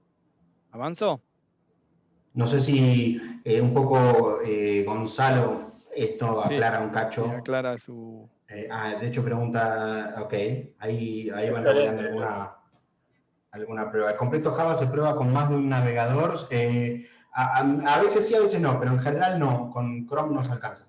Pero hemos hecho de todo, sí. Dale, avanzamos, después lo contamos un poco más. Acá hay algún más de detalle sobre la historia de esto, para que se den una idea. Lo primero que hicimos, que fue bien, así como dice Nacho, uy, leímos este libro y nos voló la cabeza y fuimos a probar las ideas, que fue duro también en un punto, probamos de hacer pruebas de punta a punta, incluyendo el sistema central del banco, un producto bastante difundido acá en Argentina, se llama BanTotal, y fue interesante que hacíamos pruebas desde la UI de la aplicación hasta que el banco veía que esa... No sé, que el saldo de esa cuenta lo estábamos viendo en el frontend y lo habíamos puesto en el sistema de core del banco, ¿sí? Entonces, esa prueba era lenta, pero nos permitieron, estuvo bueno para al principio, me parece a mí, ver que todo andaba, que todo andaba con todo. O sea, cuando fuimos a producción con eso estábamos tranquilísimos, porque habíamos probado realmente desde dónde venía el dato hasta dónde se mostraba, digamos, ¿sí? No había nada fuera. Pero en lo personal, que yo... soy del palo de desarrollo, pero no tenía el background por ahí financiero o bancario. A mí me sirvió mucho para entender el sistema con el que nos teníamos que integrar y cuál era el sistema que queríamos reemplazar. O sea, esas pruebas punta a punta son recontra dolorosas, pero nos dieron una cantidad de información sobre cómo era la estructura del sistema con la cual teníamos que interactuar, que a mí me fue muy útil, digamos. Muy fuerte, tal cual. Bueno, el segundo punto interesante es que habíamos pasado 1 mes y medio de proyecto, recién estábamos, no sé, levantando los servers, digamos, con recetas de Ansible y aprendiendo los requerimientos y negociando alcances y facilitando descubrimiento de producto con gerentes de áreas distintas, y decidimos migrar el frontend de JSF Java a Ember, o sea, a otra tecnología JavaScript. Pero ya teníamos prueba de aceptación de eso, y fue una experiencia muy linda pudimos migrar todo eso teniendo un montón de pruebas de ese login, un montón, no sé, habrán sido 12, 14, no me acuerdo, 30, no me acuerdo cuántas eran, pero no eran tan pocas ni tan muchas. Pero vamos de 10 minutos de este tiempo. Bueno, ya estamos. Terminamos, sí. Moqueamos todo lo que era backend, que no era aplicación, ¿sí? O sea, después sí hicimos mocks, usamos WireMock y excluimos todo lo que era lo que venía detrás, middleware, todo eso, para que fuera más confiable y más rápido. Eso sí lo driveábamos desde los escenarios, como contó Nacho antes. Después agregamos pruebas de componentes de UI en Ember, que fue muy bueno para manejar mucha de la complejidad, como contamos antes, interesante de la UI, sin complicar las pruebas de aceptación, y eran muy rápidas. Ese debería haber sido el momento en que nos deberíamos haber dado cuenta de que teníamos que actualizar más nuestra arquitectura, no lo hicimos. Después probamos de usar Phantom.js, que era una implementación de driver, digamos, de Selenium, mucho más rápida, pero después se deprecó y empezamos a tener problemas y no nos andaba, entonces la sacamos. Después probamos Selenium remoto, que es que nos conectamos a un server en una máquina Windows desde Linux, que corría un browser ahí, que se conectaba al... Sí, eso también tiene que ver con la negociación, ¿no? Digo, originalmente teníamos un requerimiento de soportar un Internet Explorer que era insufrible, sí, re viejo y que no daba, pero bueno, al principio era medio inflexible esa decisión. Claro, entonces un Selenium remoto en una Windows que corría con Internet Explorer, etc. Claro, tal cual. Y bueno, y después sí creamos servidores paralelos para la ejecución de pruebas, porque teníamos un build muy largo en un momento que tardaba 50 minutos, una cosa así, era insoportable correr todo así. Entonces hicimos una táctica así dura de correr las pruebas en 2 o 3 servidores en paralelo, digamos, para que corran más rápido. O sea, estos son ejemplos, ¿no?, de lo que les contábamos, todo el tipo de experimentos que hicimos, y después esto que estamos contando ahora, ¿no?, como final de pruebas de aceptación más rápidas. Pero todas estas cosas a lo largo de estos 3 años son ejemplos de lo que fuimos haciendo para cambiar la arquitectura de pruebas, ¿sí? Bueno, estamos ahí justos, o tarde, no sé. ¿Preguntas? ¿Tomamos? Ani. ¿Alguien sobre esto? En el chat no veo, pero bienvenido sea a abrir micrófonos y... Sí, escuchemos también voces, por ahí está bueno, estamos hablando todo el tiempo nosotros. Por ejemplo, también me gustaría saber si se entiende cómo venimos y claro. si es un... Es una consultita, Diego, sí. porque a lo mejor le sirve al resto de los asistentes. Sí. Ustedes montaron el desarrollo de lo que sería este home banking y funciona en paralelo al sistema legacy del banco. Sí. Sí. Si vos lo Sí, usás señor. hoy, no ves la diferencia a priori, salvo que seas un usuario muy técnico, digamos. Perfecto. Si quieren para detalle, bueno, varias de las integraciones, algunas son bien de abajo, en el sentido de reutilizar servicios que ya existen en el legacy, que ya existían, digamos, y reemplazando solamente la cara de adelante, y otras son directamente reutilizando el frontend de legacy, o sea, hay partes no migradas del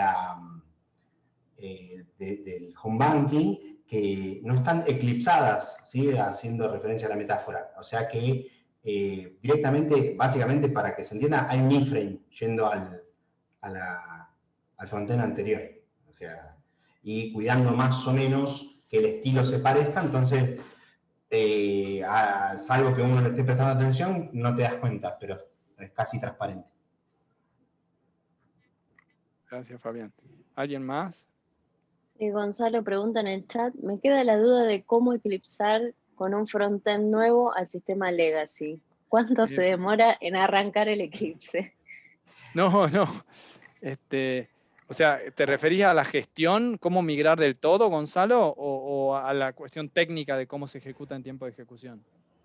Lo que había visto en el diagrama era que estaba como todo el sistema, toda la pila del legacy, y la siguiente forma era como ese nuevo frontend.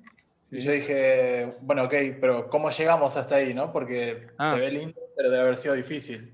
Sí, fue muy difícil. Mira, nos llevó medio año, un poco más, 7 meses, esperábamos que fueran 4 y nos llevó 7 meses, lo sufrimos mucho, nos quemamos mucho en ese proceso. Teníamos pequeños errores y mucha presión por salir. Nosotros nos habíamos autoimpuesto demasiada presión de hacer todo lo que les contamos. O sea, aprender juntos, enseñar a hacer retrospectiva, enseñar a hacer Scrum, enseñar a hacer DevOps, enseñar a hacer BDD, enseñar a hacer TDD, enseñar a hacer Mobbing. Todo eso, además de hacer todo esto, y éramos un grupo que al principio éramos 4 personas, digamos, ¿sí? Del equipo técnico, más otras 6 o 8, ¿no? Del banco. Del cliente. ¿Sí? Del cliente, ¿sí? Y eso llevó mucho tiempo y también fue un espacio de falla. Nosotros hoy pensamos que haríamos menos prácticas todas juntas, abrazaríamos menos, ¿no? Para que sea menos doloroso, y tardamos como 7 meses para ser leales, digamos. Creímos que a los 5 meses teníamos una versión, 5 y medio, y tenía un problema. Tenía un problema con una cosa técnica, no importa el detalle, y no andaba bien y tuvimos que demorarnos y demoramos 1 mes y medio más, pero solo porque estábamos quemados, ni siquiera porque, o sea, por haber querido hacer más de lo que podíamos, no porque el problema técnico fuera tan grave, ¿sí? También estábamos, claro, como dice Diego, ¿no? Había otras cuestiones, no solamente de montar el Eclipse en sí, sino de llegar, abrir camino por... claro. De que todo sea automatizado el pipeline, exacto, desde desarrollo hasta producción, claro, que eso, si bien había algún que otro experimento en el cliente de esa práctica, era poco frecuente, no era el estándar, no era lo común. Claro. En eso mismo también había que adaptar, creo que, no me acuerdo, pero ya habían preguntado sobre regulaciones del central y bueno, cómo adaptar esas automatizaciones a que caigan en auditorías internas y externas, etcétera, etcétera, digamos. Hubo varias batallas, digamos, que lidiar. Sí. Y agrego, hubo mucho trabajo de colaborar con la gente de infraestructura, de seguridad informática, todas esas cosas, además las hizo el mismo equipo nuestro, ahí, digamos, ¿sí? Hay algunas personas de ese equipo, del lado del cliente, que están hoy acá, me alegra mucho que estén, y que todo eso era muchísimo trabajo, ¿se entiende, Gonzalo? O sea, no solo de desarrollo, sino de despliegue de estas prácticas, digo, de configurar cómo los servers iban a poder hacer, de usar, no sé, las tecnologías de forma distinta, las que ya tenían de otra forma, automatizar, como decía Nacho, todo, despliegues, builds, generación de entornos, todo. Hay un par de textos que me resultan interesantes de DevOps que dicen que, por ejemplo, para vos hacer TDD, integración continua, son prácticas que vos podés tranquilamente hacer puertas para adentro, aunque la organización no sea estándar en ese aspecto. En cambio, cuando vos querés llegar a producción de forma automatizada con tu pipeline, y eso no es el estándar y no está homologado, ahí ya no es que ahí tenés que conversar y acordar, ahí ya tenés que ir a tocar la puertita de otro departamento, digamos. Mucha gente, claro. Entonces, eso en general tiene otro desafío, que decir, bueno, che, quiero probar de usar tal framework, y a lo mejor hay puertas para adentro y nadie se entera, claro. O los acuerdos son más sencillos porque no afectan a otras áreas, digamos. Pero, Nacho, perdón, esto que decís aplica exactamente a BDD también. BDD es una práctica como de TDD, pero de afuera hacia adentro. Entonces, con el negocio, con el PO, con los analistas, es otro desafío, digamos, ¿sí? Claro, tu conversación de negociación deja de ser en términos de features y de cosas más o menos formales, o a lo mejor sí es formal en términos de escrito un requerimiento o un use case, pero en cambio BDD plantea en tu negociación y tu acuerdo del alcance y de qué está ok y qué no está ok, es en función de los escenarios que describimos juntos, digamos. Claro. Entonces, o sea, es básicamente ejemplos. Si el ejemplo del cual estamos hablando no estaba descrito, bueno, a priori no está en el alcance, ¿sí? Claro. Che, estamos, Nacho, y 21, estamos en tiempo, gracias, Gonzalo. Estamos en tiempo cumplido, ¿avanzamos entonces? ¿Sí? Hay un par de preguntillas dando vueltas. Dale, vamos rápido. Juan Carlos dice... ¿no? Sí. Dale vos, Ani. No, dice, ¿pueden explicar un poco la caja de mock de integraciones para una data particular desde el front? ¿Devuelven una respuesta predefinida o hay otro enfoque, digamos? Respondo yo, Nacho, si me permitís. Sí. Ese es un ejemplo que dijimos antes, donde el código de las pruebas sí podía controlar programáticamente lo que el mock hacía, ¿sí? Entonces lo que hacía es, se conectaba con el WireMock, con la herramienta que hace eso, y le decía, para este pedido devuelve esto, digamos, ¿sí? O sea, lo configuraba en el momento, ¿no? Corregime, Nacho, perdón. Sí, tal cual. Quería referir a lo viejo por eso. Bueno, dale la otra. Y la otra es respecto a la seguridad del Eclipse. Sí, comento un poquito, muchachos. Buenas tardes. Tenía una duda por acá, no sé si entendí bien cuando mencionaban lo del enfoque del Eclipse de la aplicación, si era que había una parte del frontend que se estaba manejando del legacy, por así decirlo, y la otra con la parte nueva. Si eso es así, si lo entendí bien, me gustaría ver cómo manejaban esa parte o qué recomendación tienen para manejar esa parte de la seguridad, por ejemplo, de los usuarios, del login, que ya estás logueado, autenticación, autorización, respecto a que tú estés en una parte de la aplicación del legacy y luego te mueves o te rediriges hacia otro segmento que ya no es legacy, sino la nueva. ¿Cómo haces ese traspaso de autorización, autenticación entre cada uno? Sí, sí, buenísimo.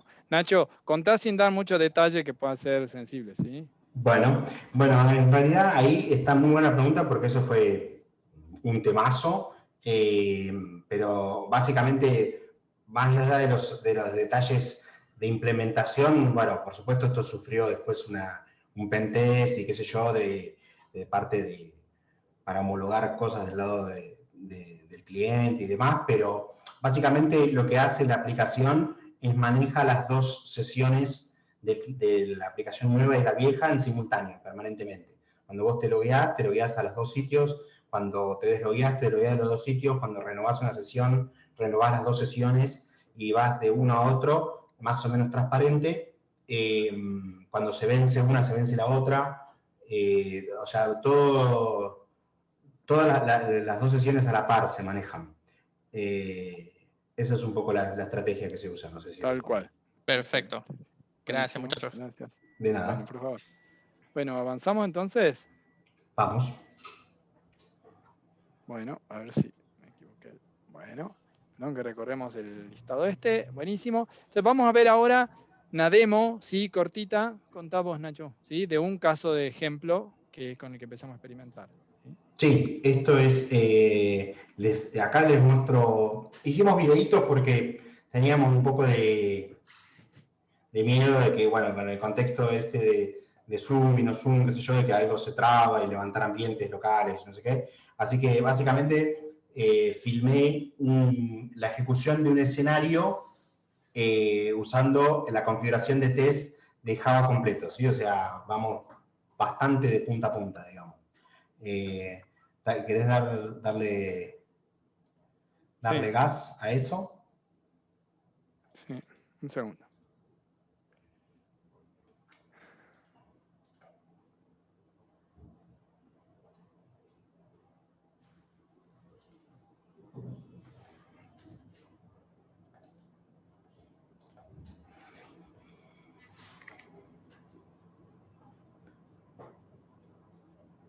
Básicamente lo que esto muestra es cómo se corre una prueba, ¿sí?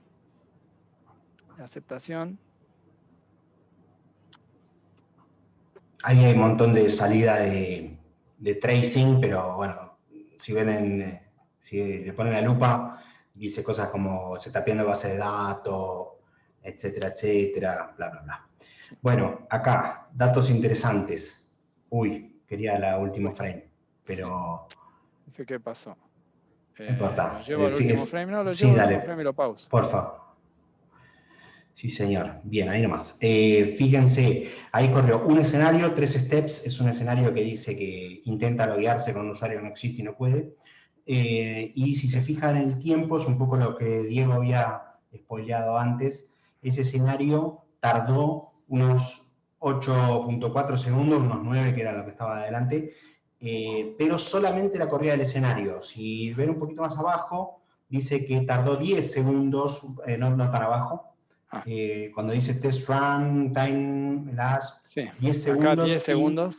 Claro, el ejecutor entero, que ese implica setupear la base de datos, hablar con Wiremock, no sé qué, un poco de precondiciones y qué sé yo. Todo eso son 10 segundos, estamos hablando de un escenario.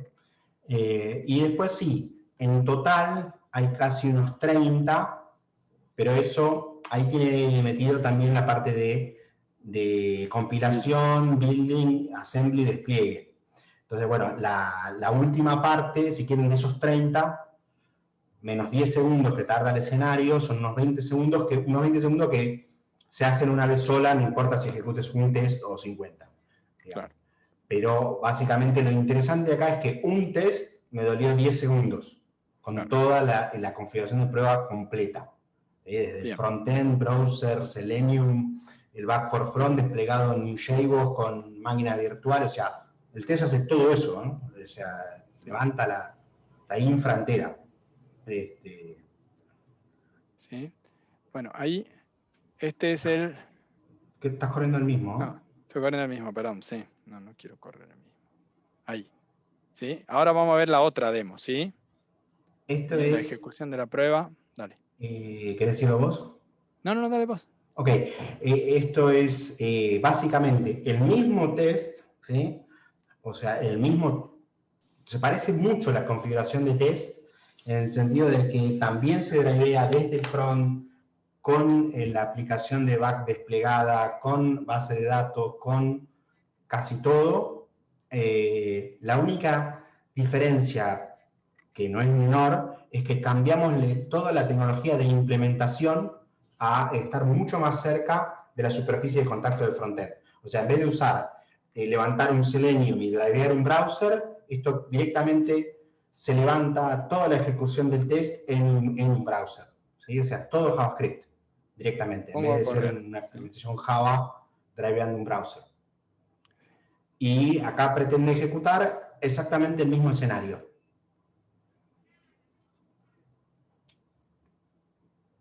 Ahí está, bueno, esto incluye el build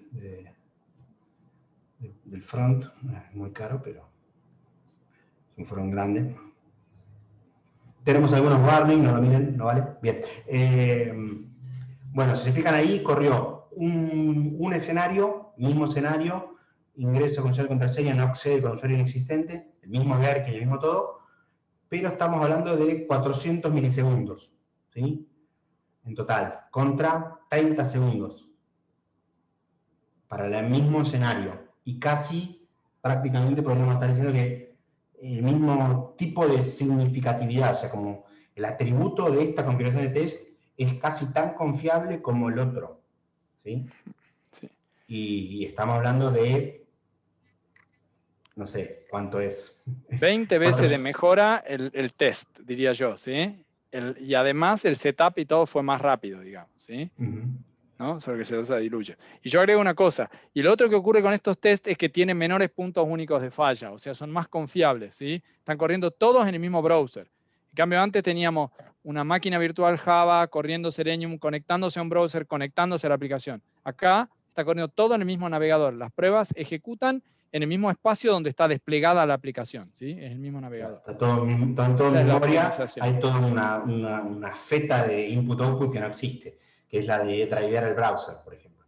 Ojo, esto tiene algunas contras que, por ejemplo, no podríamos, con esta implementación, con esta configuración de test, no podríamos haber reemplazado, felizmente, como reemplazamos el framework de frontend. En un momento dado, Diego comentó que en la historia del proyecto pasamos de JSF a Ember, ¿sí?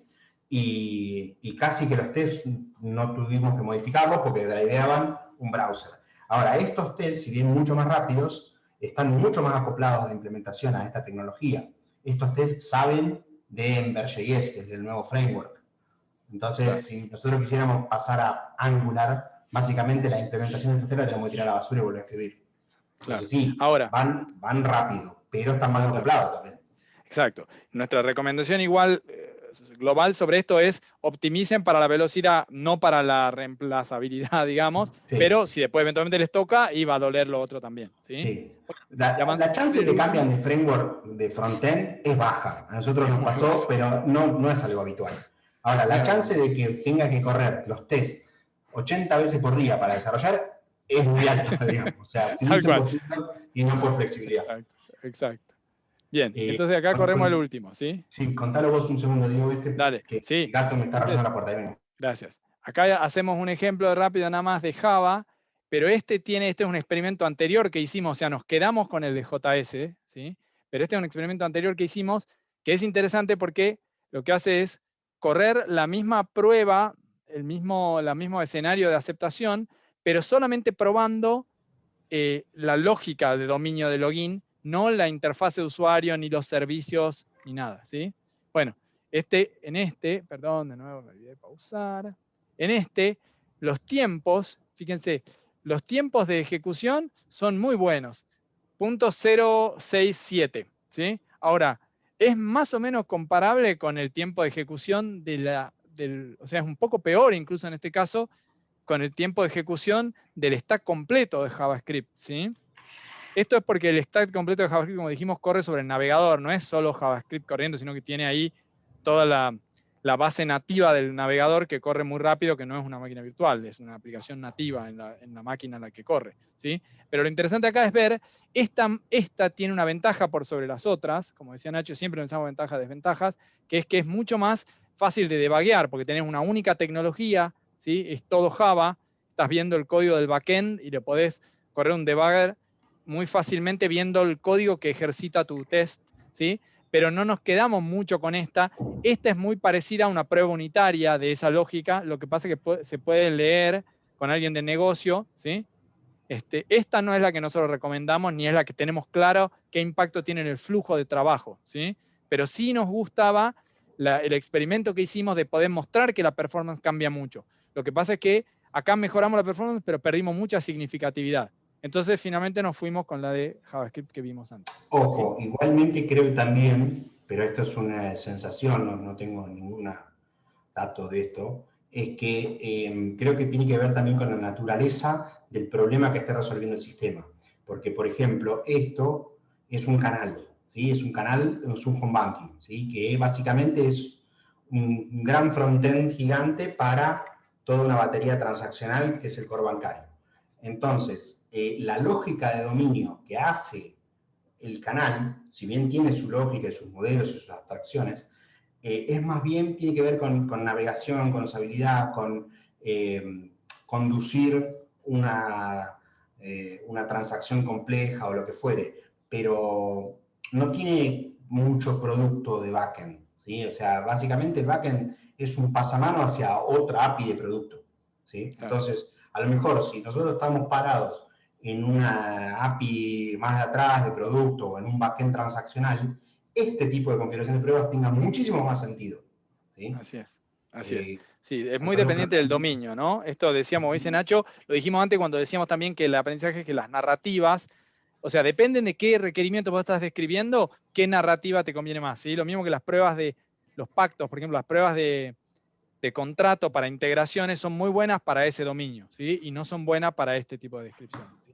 Bueno, creo que estamos en tiempo, creo que estamos cumpliendo. Vamos a repasar un poquito como los slides de despedida, así abrimos para preguntas, ¿sí? Acá hay alguna listita de cosas que hicimos que queríamos compartir también, hablando ya como de gusto nomás, porque somos desarrolladores, cosas que probamos que no funcionaron, para repasar esto, ¿no? Cómo es el camino de duro y de desafiante. Probamos Graal VM, que es una máquina virtual interesantísima, Java, que corre código JavaScript adentro, digamos, que nos podría haber permitido, pero no nos anduvo, no funcionaba. Claro, es una, para aclarar, es una máquina virtual políglota, o sea, que corre no solo Java y JavaScript, corre Python, corre Ruby, corre... O sea, es un solo runtime que escribí código en muchos lenguajes distintos. Claro.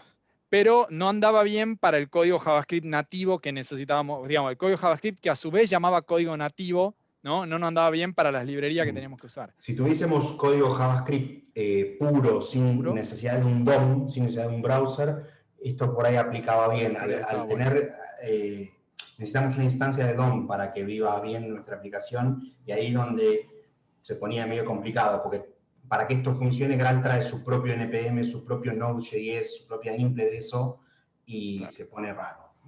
Bien.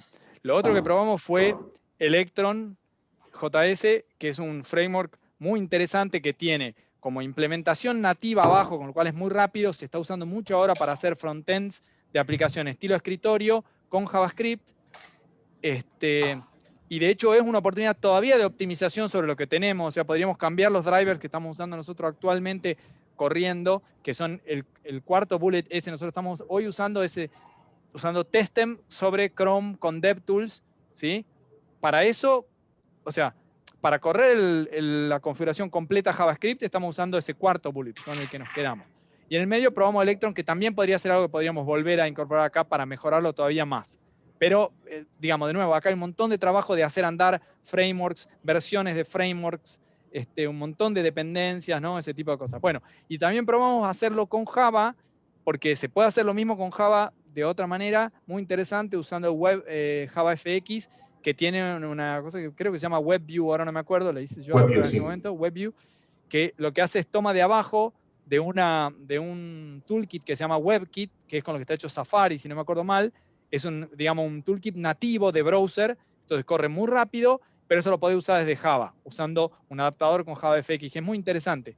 Pero, de nuevo, no nos daba la misma performance de alguna manera y nos traía otras complejidades porque era quedarnos en el mundo Java, o sea, teníamos otros espacios de optimización ahí. Entonces, finalmente nos quedamos con la última, pero lo queríamos compartir como, bueno, también hay todo este recorrido para mostrar lo que vimos antes. Y bueno, y acá finalmente la inspiración. Dale, Nacho.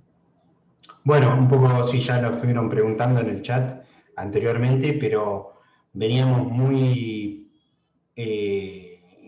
cebados con el cebado es un argentinismo. Veníamos muy enganchados con el libro de Growing Object Oriented. Es un libro muy recomendado y mencionado y citado en la comunidad de Extreme Programming. De hecho, hace un par de años, 2 o 3 años, hace cuando estuvimos en una de las conferencias de Extreme Programming Internacional en Portugal con Diego, y este libro se decía una y otra vez en casi todos los espacios. Es muy interesante, léanlo, plantea un estilo de TDD, pero que es BDD en muchos sentidos también. O sea, ellos lo llaman, dicen, para mí hacer TDD, este es mi estilo de TDD, y básicamente es BDD, digamos. Ellos lo usan como una palabra intercambiable, como sinónimos casi. Y está muy bueno. Freeman y Price son unos grosos de la comunidad de Stream Programming. Para que se den una idea, el concepto, el que acuña el término mock para referirse a objetos que representen de forma manejable una dependencia, es Steve Freeman. Steve Freeman es el que acuña, el que inventa la palabra mock en el contexto este. Entonces, para que se den una idea de la envergadura del tipo de impacto, sí. Sí, y otra cosa, Nacho, Beck les pidió que hagan este libro, ¿sí? O sea, es una encomienda de Beck, Ken Beck, que escriban este libro para enseñar su forma de hacer TDD. Ken Beck, que es el creador de TDD, les pide a estos tipos, che, me gusta cómo hacen ustedes TDD, ¿por qué no escriben un libro? Y el prólogo dice, he aprendido de ver a esta gente hacer TDD, dice el creador de TDD, ¿se entiende? O sea, tomemos nota, digamos, ¿no? O sea, bueno, pasemos a lo otro, Nacho, quedan 5 minutos, así que necesitamos feedback, así que... Bueno, arquitectura hexagonal de Alistair. Están presentando una charla de eso acá, sí. Una charla de eso, así que vayan a verla. No andaría ahí, vayan y escúchenlo. Sí. Es clave, es arquitectura para poder tener alguna flexibilidad en este tipo. Y lo otro que, bueno, en la misma conferencia de Extreme Programming estuvimos en varios talleres que los dieron la gente de Cucumber, Aslak y Steve y Matt Wine, que están ahí escritos abajo, son muy buenos, muy interesantes, primera línea, gente muy capaz, y ellos estaban presentando un experimento que están haciendo que se llama Sub-Zero TDD, que es para básicamente correr pruebas de aceptación muy rápidas, cambiando estas configuraciones de test como fuimos viendo. Así que, bueno, esas configuraciones de test están inspirados en talleres que dieron ellos y en ese proyecto que están haciendo que se llama Sub-Zero TDD. Googleenlo, está muy interesante. Bueno, abrimos, estamos medio en tiempo. Si tienen alguna pregunta, está buenísima, háganla por el chat. Y nos gustaría también después tener 2 minutos para hacer feedback. Así que hagamos 2 y 2 minutos, estamos justos, ¿sí? Carlos dice... Sí. Dale, Ani. ¿Descartaron Electron por algún motivo específico, además de optimización? ¿Contestás rápido, Nacho, o yo? Sí, no descartamos Electron, o sea, Electron vuela desde el punto de vista de optimización. No sé si se entendió mal por ahí cuando dijimos, no es que lo descartamos porque andara lento ni nada. Claro, no. Solamente llegamos por los frameworks, sí. Claro, en nuestro contexto tecnológico las integraciones no terminaban de resultar, no lo pudimos terminar de hacer andar del todo, porque como la aplicación es una aplicación web, cuando la llevas al contexto de Electron, que es un Chrome básicamente, pero tiene otra API para hablar con cosas nativas de la máquina, vos tenés que sutilmente tunear un poquitito tu aplicación para que no anda así nomás, de una. Anda casi así nomás, y eso pretendía que nosotros hagamos otro sabor de assembly, que compilemos distinto, qué sé yo, y dijimos, bueno, vamos por otro lado a ver qué onda, pero sigue siendo una opción contraválida para explorar. Claro, sí, tal cual, gracias. ¿Qué más, Dani? Bueno, también les dicen vivan las charlas técnicas, Gonzalo y Maximiliano.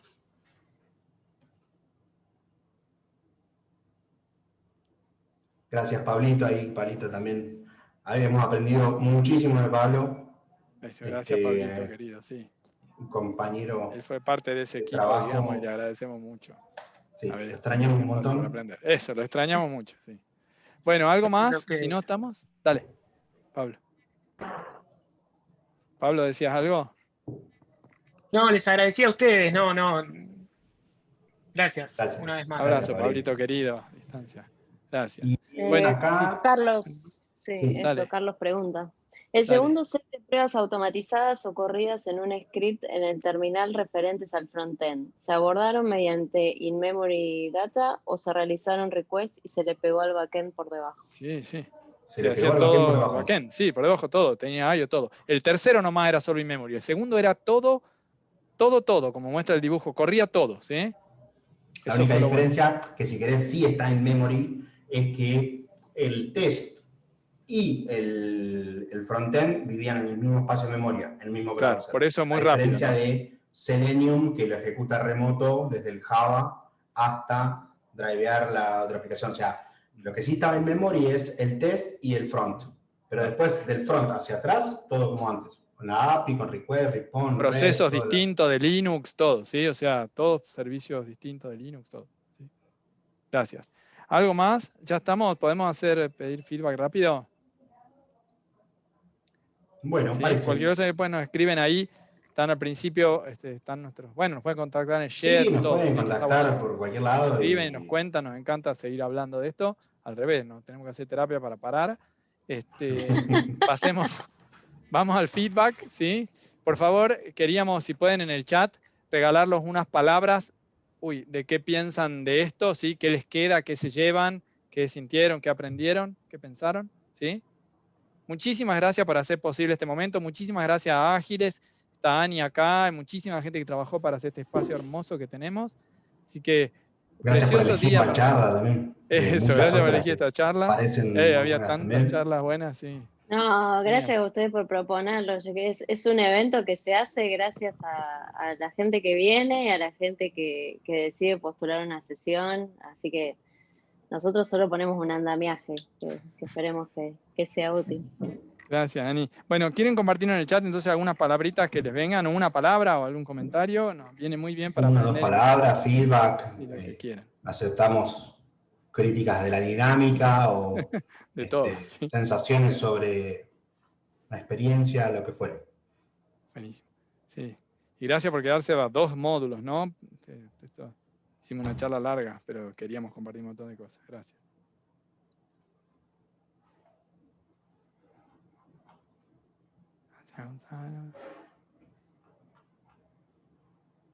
Gracias, Joel. Por bueno, yo si quieren les comento algo rapidito. Sí, de mi parte no conozco mucho de TDD, pero sí conozco la parte técnica como developer y me pareció que todo estuvo muy claro y me quedó mucho más que interesado el tema de TDD. Todo muy bien. Muchas gracias. Muchas gracias. Gracias. Diego, ahí les escribí en el chat, pero aprovecho el micrófono para preguntarte cómo fue esa interacción con la gente del banco y el ingreso de ustedes. ¿Cómo fue esa interacción diaria? ¿Qué les pareció? Bueno, ¿Fue difícil? ¿Fue fácil? Primero comparto una cosita, después sigue Nacho. Hicimos algo lindo, que es que creamos, como dicen los libros, un espacio único, que fue conflictivo en un punto, pero nos metimos todos en una sala, ¿no? Seguimos el patrón ese de encerrarnos todos en una sala y compartir ese tiempo y comer juntos y vernos todo el tiempo. Y eso, digamos, fue muy importante, me parece, para construir como equipo, ¿no? Equipo mixto. Nos costó, al principio era un equipo demasiado grande y había gente que no sabía qué hacer y no tenía qué hacer. Tuvimos muchos desaciertos también en eso. Pablo después, por ejemplo, se sumó un poco más tarde y nos hacía mucha falta hasta que él vino. Mucha gente le puso mucho esfuerzo, mucha gente estuvo muy incómoda, nosotros y la gente, el cliente, pero creo que construimos algo re lindo, relaciones re valiosas y vínculos muy buenos con los PO, con la gente técnica del equipo del banco. Sí, pero muy desafiante. Sí. Gracias. Por ahí por el chat les están pidiendo bits, chicos. Que alguien acaba de entrar recién porque estuvo trabajando y pregunta si tienen en mente hacerla en algún otro momento. Bueno, va a estar grabada, ¿no? Claro. Va a estar grabado. Sí. Claro. No teníamos explícito, pero bueno, si hay quórum, en un Open Space podemos hacer una revancha de esto. Claro, podemos hacer una revancha. Igualmente la grabación, entiendo, va a ser un gran recurso. ¿No? ¿Es así, Ani? ¿Va a estar publicada después? Sí, no sabemos todavía qué medio vamos a usar, pero sí las vamos a publicar. Bien. Y podríamos reactivar los Open de prácticas técnicas, ¿no? Claro, también tenemos ese espacio, tal cual. Está bueno. Y tomo otra cosa, después también contáctenos en Twitter y nosotros cuando veamos que está la charla la vamos a distribuir, digamos, la vamos a volver a difundir, ¿sí? Bueno, y obviamente la organización, sin duda. Gracias. Y para arrancar con BDD, que preguntan ahí, está bueno, yo leería ese libro, yo leería el libro de Price y Freeman, digamos, y le vería por ahí algunos de los de Specification by Example, digamos, algunos de los otros libros de práctica, el de Goico Atsik, ¿sí? A ver, les comparto el título. Specification by Example. Hay otro de Matt Wine todavía que no leí, que parece muy bueno también, de Matt Wine, que está citado ahí, la persona, Matt Wine o, sí, no me acuerdo si es Wine o Wine. Eso les dejaría yo para mirar. Y después, por supuesto, practicar, ¿sí? Hay que practicar, hay que por ahí hacer cursos, hay que buscar venir a conferencias, ¿sí? Empiecen chiquitos, ¿sí? Yo recomiendo mucho también, que es muy introductorio, pero muy bueno. Ahí, perdón, les comparto el título de Specification by Example que mencionó Diego recién. Es muy bueno. Es de Goiko Atzik, es impronunciable. Es un apellido lleno de consonantes. Pero bueno, si buscan ese título lo van a encontrar enseguida. Está bueno ese libro. Y otro recurso que está muy bueno para mí, sobre todo para arrancar, es el blog de la gente de Cucumber. Es muy bueno. Tiene recursos bien de una sección que se llama Beginner y te da muchos tips de cómo hacer una narrativa interesante, de cómo estructurar la aplicación. Y son muy buenos. Son muy buenos los chanos de Cucumber. Son muy serios. Sí. Hay otra persona también de Cucumber que es Seth Rose, que también tiene un montón de material escrito por ahí por internet y charlas, que es muy bueno también. Está bueno. Y sí, haré otra cosa. Bueno, y hay cursos de estas cosas, no típicamente de ese tema solamente, pero sí mezclado con las cosas de desarrollo ágil o talleres de desarrollo ágil. O sea, hay a su vez formas de espacios de formación más formal en esta misma línea también. Así que está bueno buscar un poquito y empezar a practicar. ¿Sí? Bien. Bueno, buenísimo, che, no tenemos que dejar la sala, me imagino, porque ya va a venir. Quedan unos minutos hasta que empiece la próxima, supongo. Claro. Sí. Bueno, pero bueno, muchísimas gracias de nuevo a todas las personas que participaron. Te voy a copiar, quiero copiarme el chat, no sé si me lo puedo bajar. Ah, sí, acá está. File. Bueno, muchísimas gracias por todo. Vamos a tomar sus devoluciones. Muy lindo compartirlo con ustedes. Un abrazo grande. Gracias a todos. Gracias. Muy amables. Chao, chao. Gracias a ustedes. Gracias por venir. Gracias, Ani, por ayudarnos. Adiós. Por favor, un gusto. Chao. Uy, no puedo guardarlo. ¿Querés que, si no te lo descargo y te lo... Prueba de descargarlo, sí. Me da un error raro, sí. A ver, si le puedo. Chat. Ahí lo guardé yo. Ah, lo guardaste, genial, genial. Ahí está, perfecto. Sí, estaba usando la opción incorrecta. Gracias. Ah, ¿pudiste? Bien, sí, ahí pude, Ani, gracias, igual. Pero cualquier cosa igual te lo pido. Sí. Perfecto. Bueno, mil gracias. Saludos. Gracias. Hasta luego. Chao, chao. Gracias. Sigan disfrutando de Ágiles. Gracias. Abrazo. Chao. Chao, Ani, beso. Chao, Pablito, querido. Gracias. Chao, Pato.